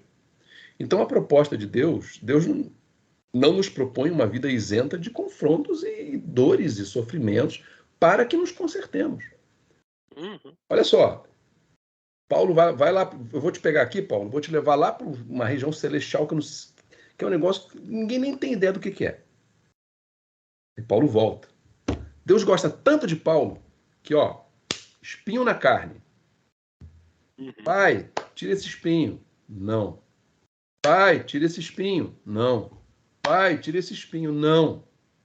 Meu poder se aperfeiçoa na fraqueza. Por quê? E aí Paulo explica. Para que eu não me ensoberbecesse pela grandeza das revelações, foi-me posto um espinho na carne, a saber, o enviado de Satanás. Deus permitiu que o enviado de Satanás fizesse alguma coisa dolorosa com Paulo, que a gente não sabe o que é, para quê? Para que ele não fosse vencido pela arrogância. Porque na didática de Deus isso acontece com frequência. Deus permite que a gente passe por bons perrengues para que um mal maior não aconteça. Porque a arrogância, esse pecado tão comum e tão amado no nosso meio cristão, é um pecado odioso aos olhos de Deus. Quando você estuda, como eu já estudei, vai no meu blog e você vai achar estudos sobre arrogância lá. O que Deus fala sobre arrogância é terrível, cara. Uhum. É terrível. A gente deveria combater a arrogância tanto quanto a gente combate aborto, casamento gay. Uhum. Exploração dos pobres e fascismo. Para não ficar aqui num dos extremos, né? A gente teria que combater, porque esse é um pecado que Deus abomina. Isso é claro na Bíblia. Então, para não deixar Paulo cair nessa armadilha da arrogância, ele deixou o espinho na carne. Então, quando você fala sobre entregar o corpo a Satanás, teólogos como, por exemplo, o Augusto Nicodemos, livro que nós lançamos dele, ele fala isso no livro. Os teólogos que eu respeito, e essa é a linha que eu sigo, entendem essa passagem como uma disciplina eclesiástica, exatamente aquilo que está sendo dito em Mateus 18. Uhum. Tá? Que, aliás, as pessoas têm que entender, né? Quando você levou testemunha, levou para a igreja, blá, blá, então considere-o como um pagão e publicano. O que as pessoas pensam é que você considerar como um pagão e publicano é você detonar esse cara, jogar ele para fora da igreja e tratar ele como se fosse um demônio. O que é um pagão e publicano? É uma pessoa que não pertence. O que é um pagão? É um não cristão, concorda? Uhum. No nosso contexto, é um não cristão. Aí a pergunta para você é: qual é o mandamento cristão para a gente lidar com os pagãos? Uhum. O que a gente tem que fazer com o pagão? Tem que anunciar Cristo, tem que evangelizar. Pronto. Então, o tratamento com o pagão e publicano é pregar a graça. Não é jogar o cara no quinto dos infernos. Não é dar um pontapé e jogar ele na rua. É tratá-lo, é compreender que esse cara precisa ser evangelizado. Uhum. Precisa enxergar a graça. Precisa enxergar a cruz, precisa enxergar Cristo. Sim. A gente não vê essa proposta da destruição, entendeu? Não, eu não consigo enxergar isso na Bíblia. Uhum. Entendi. E aí, pouquinho? Pois é. O Thiago falou que não estava me deixando falar, mas, cara, estou aprendendo muito aqui. Estou me deleitando. E agradeço a Deus por esse tempo.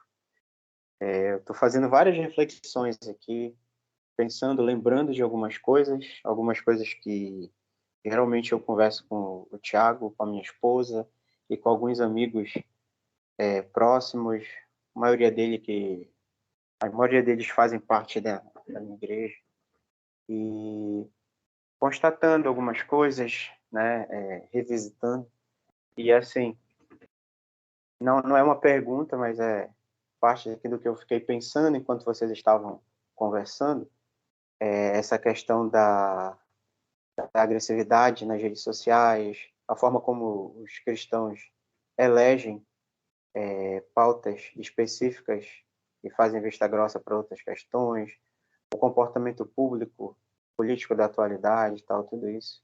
E você falou, Maurício, tu falou em alguns momentos aí, uma das coisas que me vem à memória é os frutos ruins que a igreja ainda vai colher em relação à postura que tem tido, né? E isso me fez recordar algumas experiências até recentes que nós temos tido. Algumas eu compartilhei com o Thiago, que é uma coisa que a gente tem se preocupado, a gente conversa com amigos da nossa igreja, e arranha o testemunho, afasta pessoas mais do que agrega, né? E a impressão que eu fui tendo, e quando eu percebi eu também estava fazendo isso, é que no calor desses embates, nessas discussões, as pessoas não, assim, no geral falando, é que no final você percebe que elas só querem provar que elas têm razão. Elas não querem levar a uma coisa mais saudável. Elas querem provar a todo custo que elas têm razão.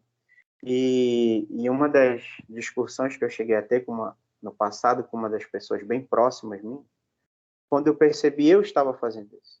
No final das contas, eu queria ter razão a qualquer custo. E em meio a tudo isso, a gente percebe que as pessoas, nós, me coloco porque eu já fiz isso, as pessoas têm se colocado como autoridade sobre muitos assuntos, sobre muitas pautas, na verdade, sem entender direito o que estão falando. Falam de coisas com um verniz, né? Um verniz intelectual, mas que, na verdade, não sabe nada. É uma superficialidade muito rasa, bem rasinha mesmo. E eles jogam aquilo para a pessoa que está no embate, para que ele realmente, no final, eles sintam aquele prazer, né? Olha, eu tenho razão, eu estou certo. E aí gera tudo isso, né? E é triste quando a gente olha assim, esses arranhões que já estão ficando cada vez mais claros no nosso contexto, no nosso meio, e como isso ainda vai ser ruim pela postura atual que a gente tem tido. E é uma coisa que eu tenho procurado me policiar, tenho procurado aprender, e você falou aí várias coisas, as quais a gente tem conversado como amigos na nossa igreja, para que a gente consiga aprender melhor, lidar com essas questões. E uma das coisas que... Isso aí era só a minha reflexão, né? E agora, uma coisa que eu queria te perguntar é quando tu falaste lá naquela parte lá em relação a... Perguntaste se a gente tinha filho e tal. E aí tu deu o exemplo da tua filha, né? E aí entrou nessa questão da forma como tu agiu com ela, a forma, enfim, deu para perceber um pouco do contexto, né, em relação à disciplina, correção e tal.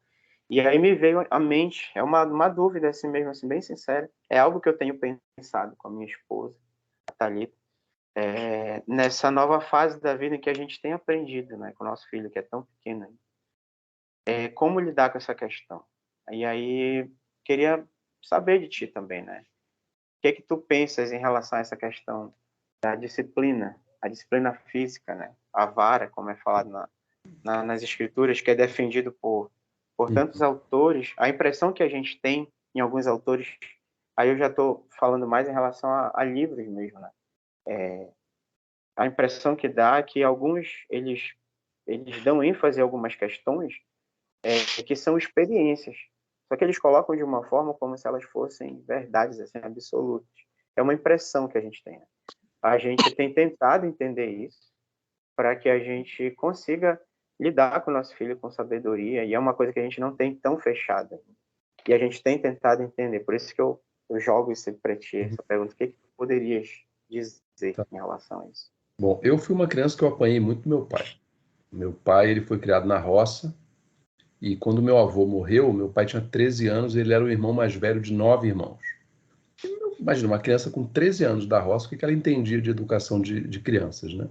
E quando meu avô morreu, a minha avó chegou para meu pai e falou: agora você é o pai dos seus irmãos. Meu irmão, meu pai não queria saber. Ele pegava o relho é aquele chicote que você bate no cavalo, quando você está andando no cavalo, e dava nos irmãos. E aí, quando eu nasci, aí meu pai, claro, né, já tinha vindo para o Rio, veio para estudar, trabalhar e tudo. Eu moro aqui no Rio de Janeiro. E a forma dele me educar, em grande parte, era tirando o cinto da calça e dando. Às vezes eu chegava na escola com aquelas marcas de cinto no corpo. E não era nada agradável, né? Quando eu tive a minha filha, eu educo a minha filha há 11 anos, eu nunca precisei bater nela. Nunca. Jamais bati na minha filha. Eu, sinceramente, acho desnecessário.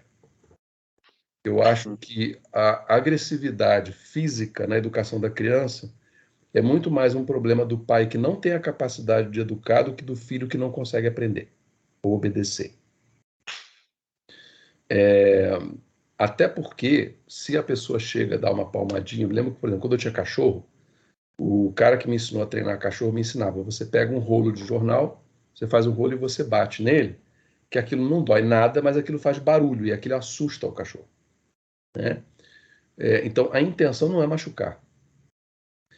Eu não consigo, eu amo tanto a minha filha, mas amo tanto a minha filha, que eu não consigo compreender um pai que tem a alegria de bater no seu filho e causar a dor física que causa. E eu sei porque eu apanhei muito, então eu sei a dor que é, né? Eu amo meus pais já são falecidos, mas eu até hoje os amo. Sempre amei meus pais, mas não carrego boas lembranças daquilo, não. Acho que eles poderiam ter me educado de outra forma. Existem outras formas? Existem. Quando eu era editor na Mundo Cristão, eu editei livros da Cris Poli, que, para quem não lembra do nome, é aquela Super Nani, que tinha aquele programa da Super Nani, e eu aprendi muito editando os livros dela. E eu apliquei as coisas que ela ensinava. E deu resultado. E eu ensinei a minha filha que a gente resolve as coisas conversando. Até hoje eu falo: filha, como é que a gente resolve as coisas? Ela fala: conversando. Então eu botava ela no cantinho da disciplina, eu privava ela de coisas, eu causava impactos nela que não precisavam ser físicos, dolorosos no sentido físico. Eu acho que é uma agressividade desnecessária. Teologicamente falando, eu vejo que a vara pode ser entendida tanto literalmente quanto ilustrativamente. Não dá para você afirmar: ele está falando aqui para você pegar uma vara e dar uma varada. Eu não teria coragem de fazer isso na minha filha. Então, eu acho que quando você fala de educar com a vara, pode significar você ter um pulso firme. Uhum. Pode significar você ter,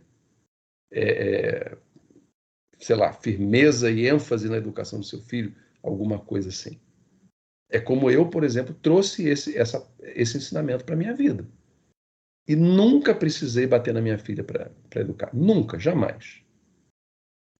Minha filha, ela estuda numa escola que não é cristã, ela tem amigas na escola que Deus me livre, as coisas que e minha filha me conta tudo do dia a dia dela na escola, eu sei de tudo que acontece, e inclusive ensinei coisas para minha filha que as pessoas tentam impor na vara, na proibição. Eu chego para minha filha e falo: minha filha, olha só, eu posso proibir você de fazer tal coisa, mas se eu não conscientizar você de que isso está errado, é só eu virar a cara que você vai fazer escondido de mim.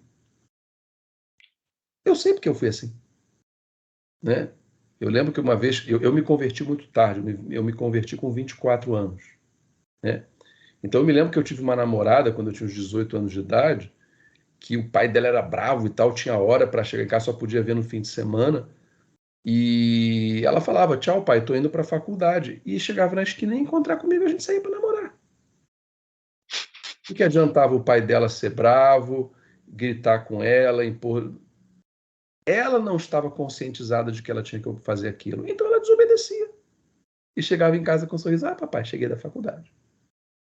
E eu sempre falei isso para minha filha, eu falei: minha filha, se eu simplesmente te proibir, sem que você entenda o mal que isso vai gerar para sua vida, eu vou virar as costas e você vai fazer pelas minhas costas. Você vai fazer escondido. Então, a minha educação para você, eu digo isso para ela, é no sentido de você decidir fazer a coisa certa. E hoje eu falo para ela: minha filha, daqui a 6 anos, você vai ser uma maior de idade. Eu não vou ter mais autoridade sobre a tua vida.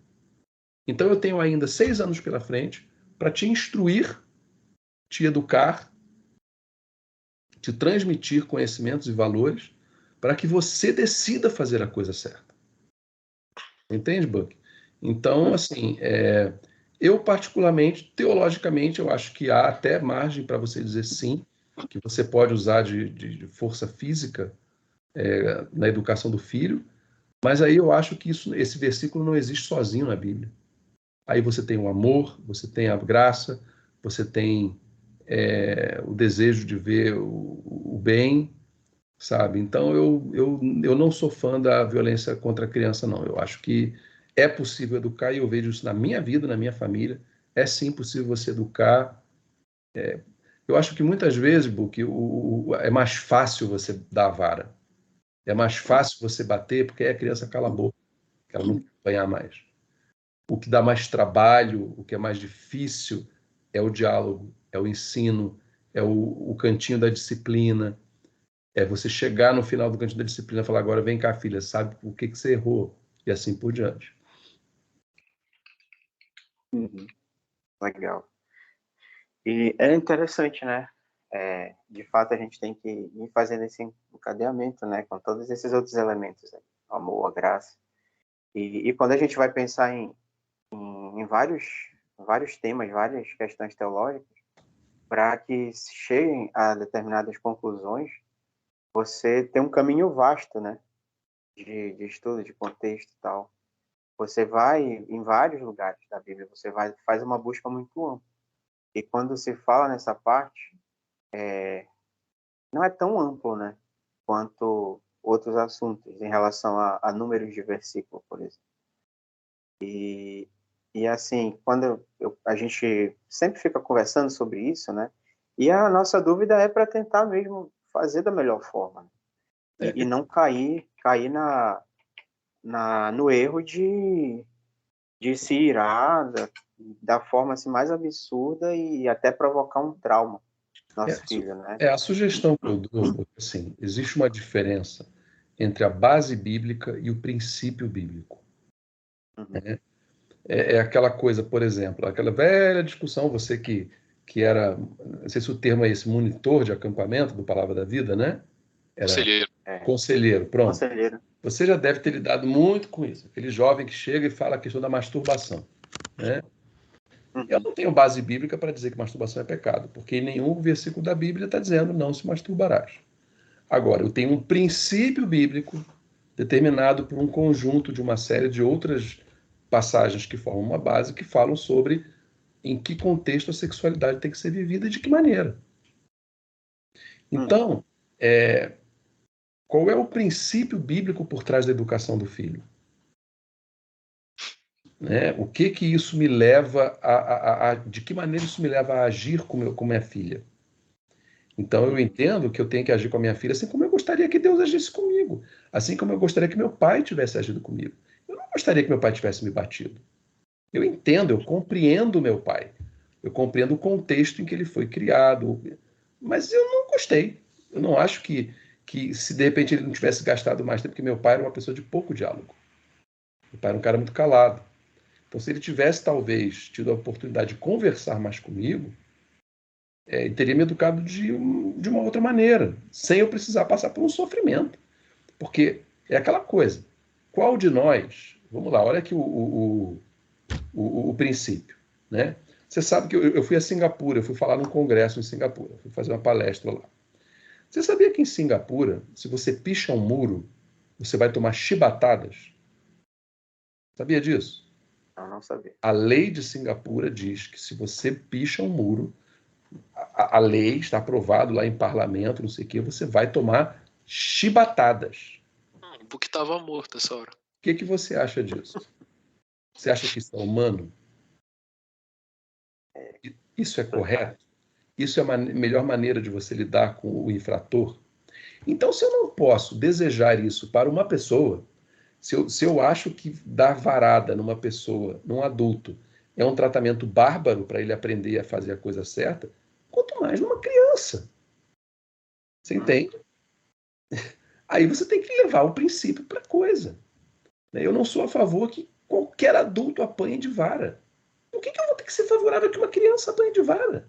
Que é um ser humano muito mais frágil e que está em formação, em processo que pode se tornar um trauma na vida dele. Você entende? Então eu tenho que entender o princípio por trás da coisa. Faz muito sentido. Maurício, eu tenho uma última pergunta aqui para te fazer. Eu só para iniciar aqui, eu comecei a ouvir falar sobre ti através da minha esposa. Logo no início ali do nosso namoro, ela era uma dessas pessoas aí que, há vários anos atrás, ela começou a acompanhar o blog, né? Quando eu falei para ela que a gente ia ter esse tempo de bate-papo, ela achou muito legal, porque ela já te acompanhava há muito tempo, ela já leu várias coisas e tal. Aí ela ficou até em dúvida. Eu não sei se o blog ainda está em funcionamento e tal, tu até esclareceu, né? Lá mais atrás. E aí ela lembrou de algumas coisas que ela leu.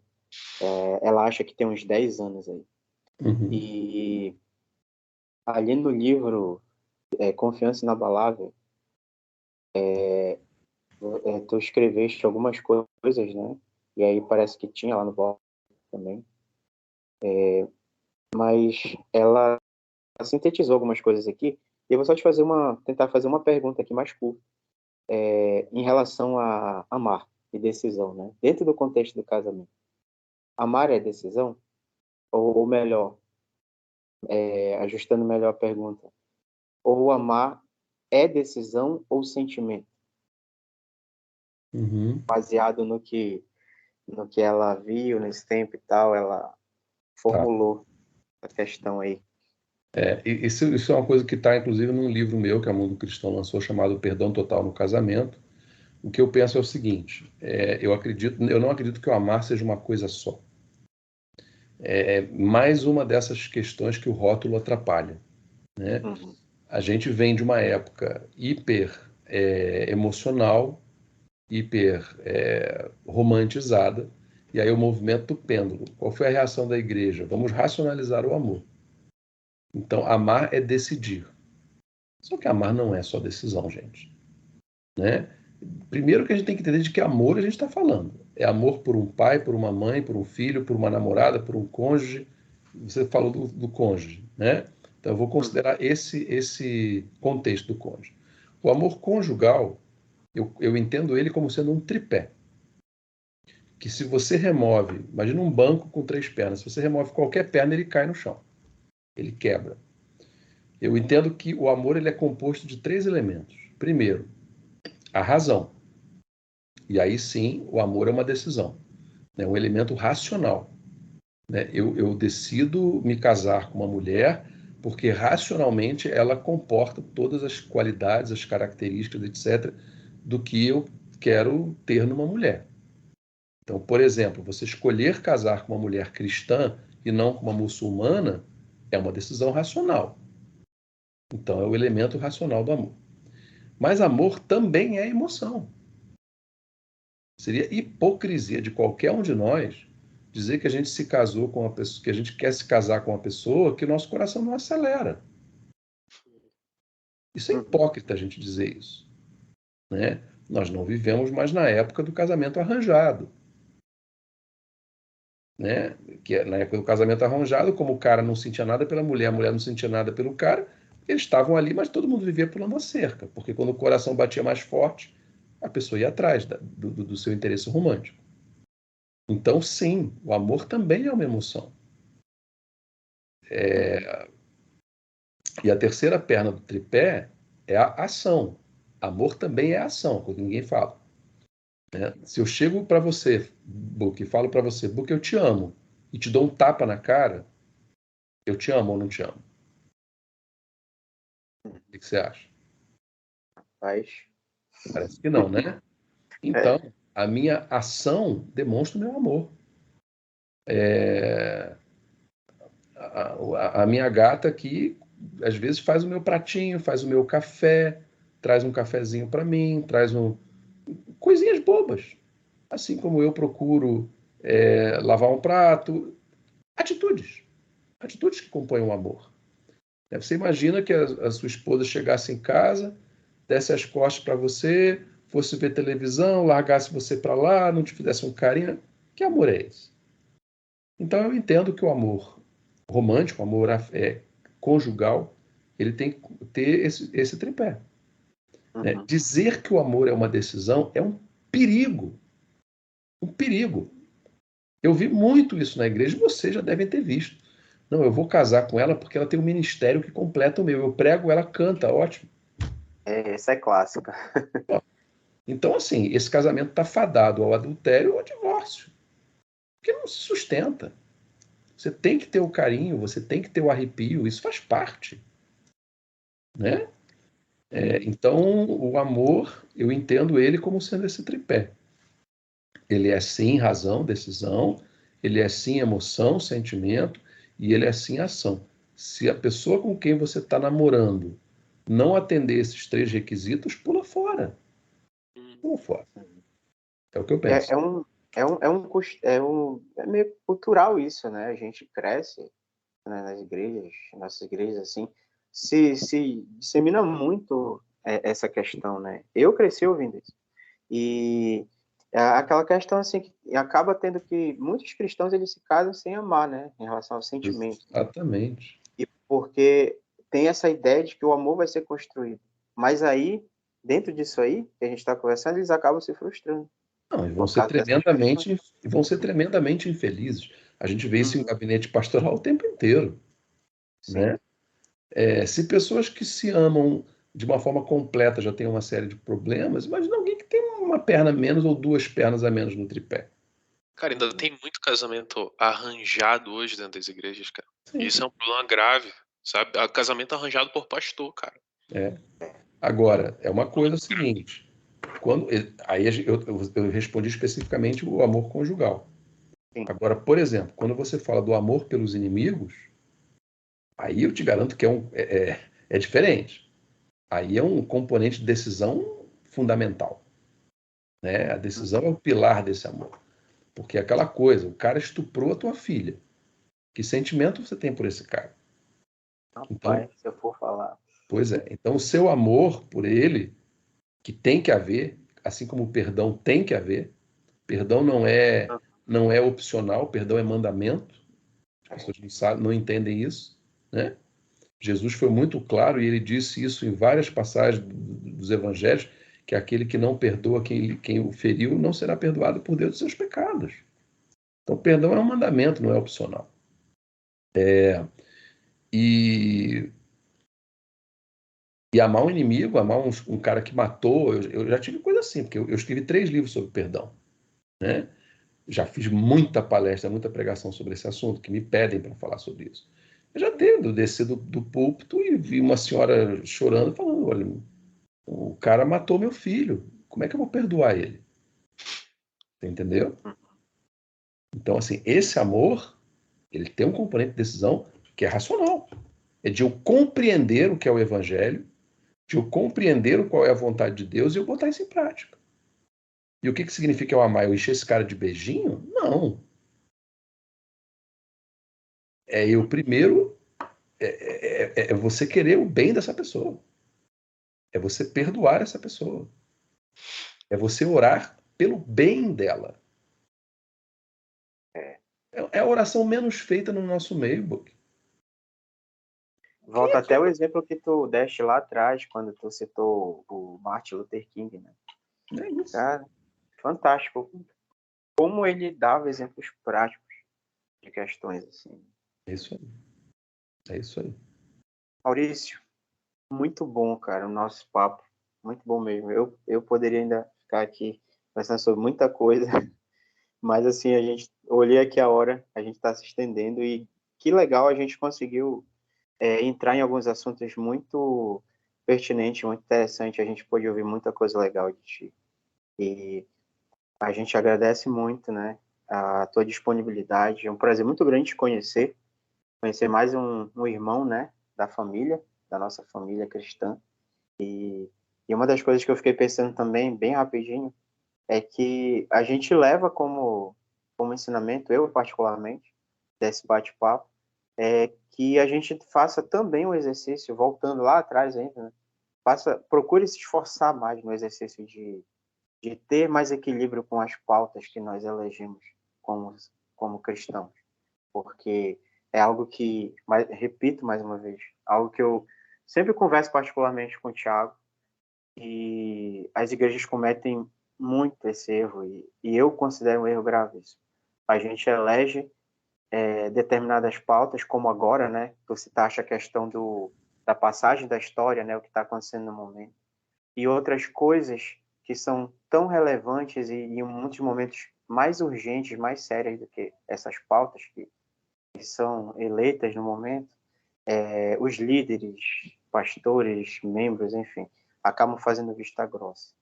E é uma reflexão que eu levo para mim, é uma coisa que eu converso, mais assim, foro íntimo, né, com os meus amigos, e é um exercício que a gente tem feito, e quando falaste alguma coisa disso lá para trás, isso me veio à mente, eu só queria frisar novamente nesse momento.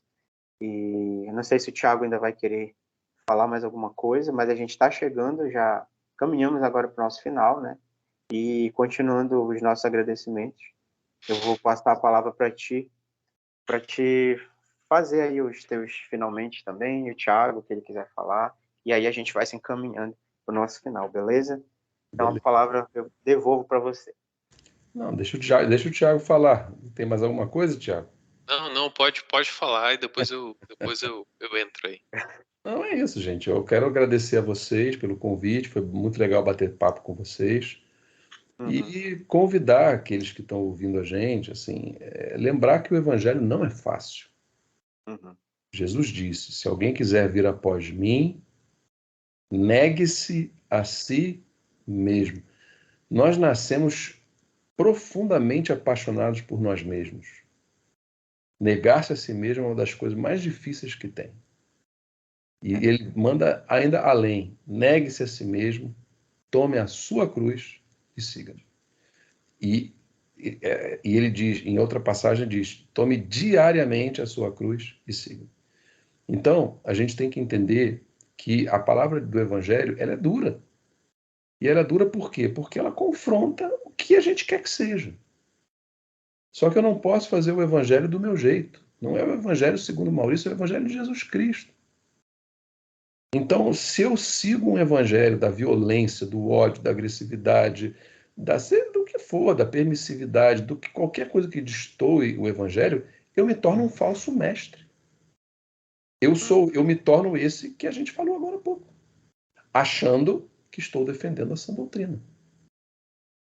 Então, eu não posso defender o evangelho da paz com um discurso de ódio, por exemplo. O que eu vejo é muita gente se convertendo e manipulando a Bíblia para que ela possa continuar sendo uma pessoa tão desagradável, tão odiosa, tão terrível como ela era antes da conversão, mas dessa vez, como vocês usaram o termo aqui, com um verniz evangélico. Eu sou odioso, eu sou iracundo, eu berro, eu grito, eu xingo, mas em nome de Jesus. Olha que hipocrisia, olha que caos, né? Então, nós temos que entender que a gente tem que seguir o evangelho de Cristo. Uma passagem muito clara sobre isso. Jesus prega o evangelho e uma boa parte dos seus discípulos vira e fala: essa palavra é muito dura, quem é que pode aguentar isso aí? Eles levantam e vão embora. Aí o que Jesus faz? Jesus vai atrás e fala assim: não, não, volta aqui, volta aqui. Deixa eu amainar aqui a minha mensagem para vocês ficarem mais tranquilos, vocês se sentirem mais à vontade com o evangelho. Não. Ele deixa, ele ainda vira para os 12 e fala: vocês também vão? Ou seja, eu não vou negociar minha palavra. Vocês é que tem que se amoldar a ela. Esse é o nosso desafio diário. Então, que a gente viva um evangelho como o evangelho foi feito para ser vivido. E não como a cultura estabelece, como o grupo estabelece. Não. Olhamos para Cristo, caminhamos com Cristo. E que Deus abençoe. Amém.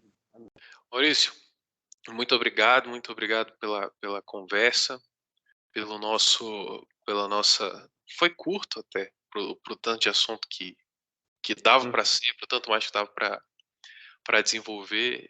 Foi muito bom, cara. Foi muito interessante. No mínimo, foi muito interessante, né? Pra gente que participou e para quem vai ouvir. Eu te agradeço o convite também, a pronta disponibilidade aí para arranjar um espaço na tua agenda. Na verdade, a gente se sente muito honrado com esse tipo de atitude, sabe? Quando alguém trata a gente assim, e não é diferente contigo. A gente realmente tá muito lisonjeado com tudo isso, né? E, e fica aqui, cara. Fica aqui nossa amizade, fica aqui nosso abraço e quem sabe aí a God Books não publica um livro meu no futuro aí. Eu Opa, te... em troca, quando eu for para Vinhedo aí, tu me hospeda na tua casa aí de graça. Ah, Não vai sou. pra Vinhedo não, que em Vinhedo eu não te recebo, pô. Eu moro em Videiro. Ah, videira, olha aí. Bati na trave, hein? Em Vinhedo, o Thiago Mates, no passado, pastor da Rede. Videira, isso Grande aí. Thiago Mates, por sinal. Queria muito que ele conversasse com a gente aqui um dia. Mas é isso, cara. Muito obrigado mesmo. E agora com o nosso grande anfitrião, Jonatas Book. É isso aí, galera. Você que conseguiu ficar até o final com a gente nesse episódio tão bacana, com esse cara aí que é gente boa, parece até que é Paysandu. Se ele fosse aqui do Pará, eu ia tentar convencer ele a ser torcedor do Paysandu. Mas que bom, valeu você que ficou até o final com a gente. Espero que você tenha gostado do nosso episódio. Continua seguindo a gente no Admirável Novo Podcast Brasileiro. Maurício, valeu, muito obrigado pela sua disponibilidade. Thiago, abração e até a próxima. Valeu, Buquinho. Até mais. Tchau, tchau.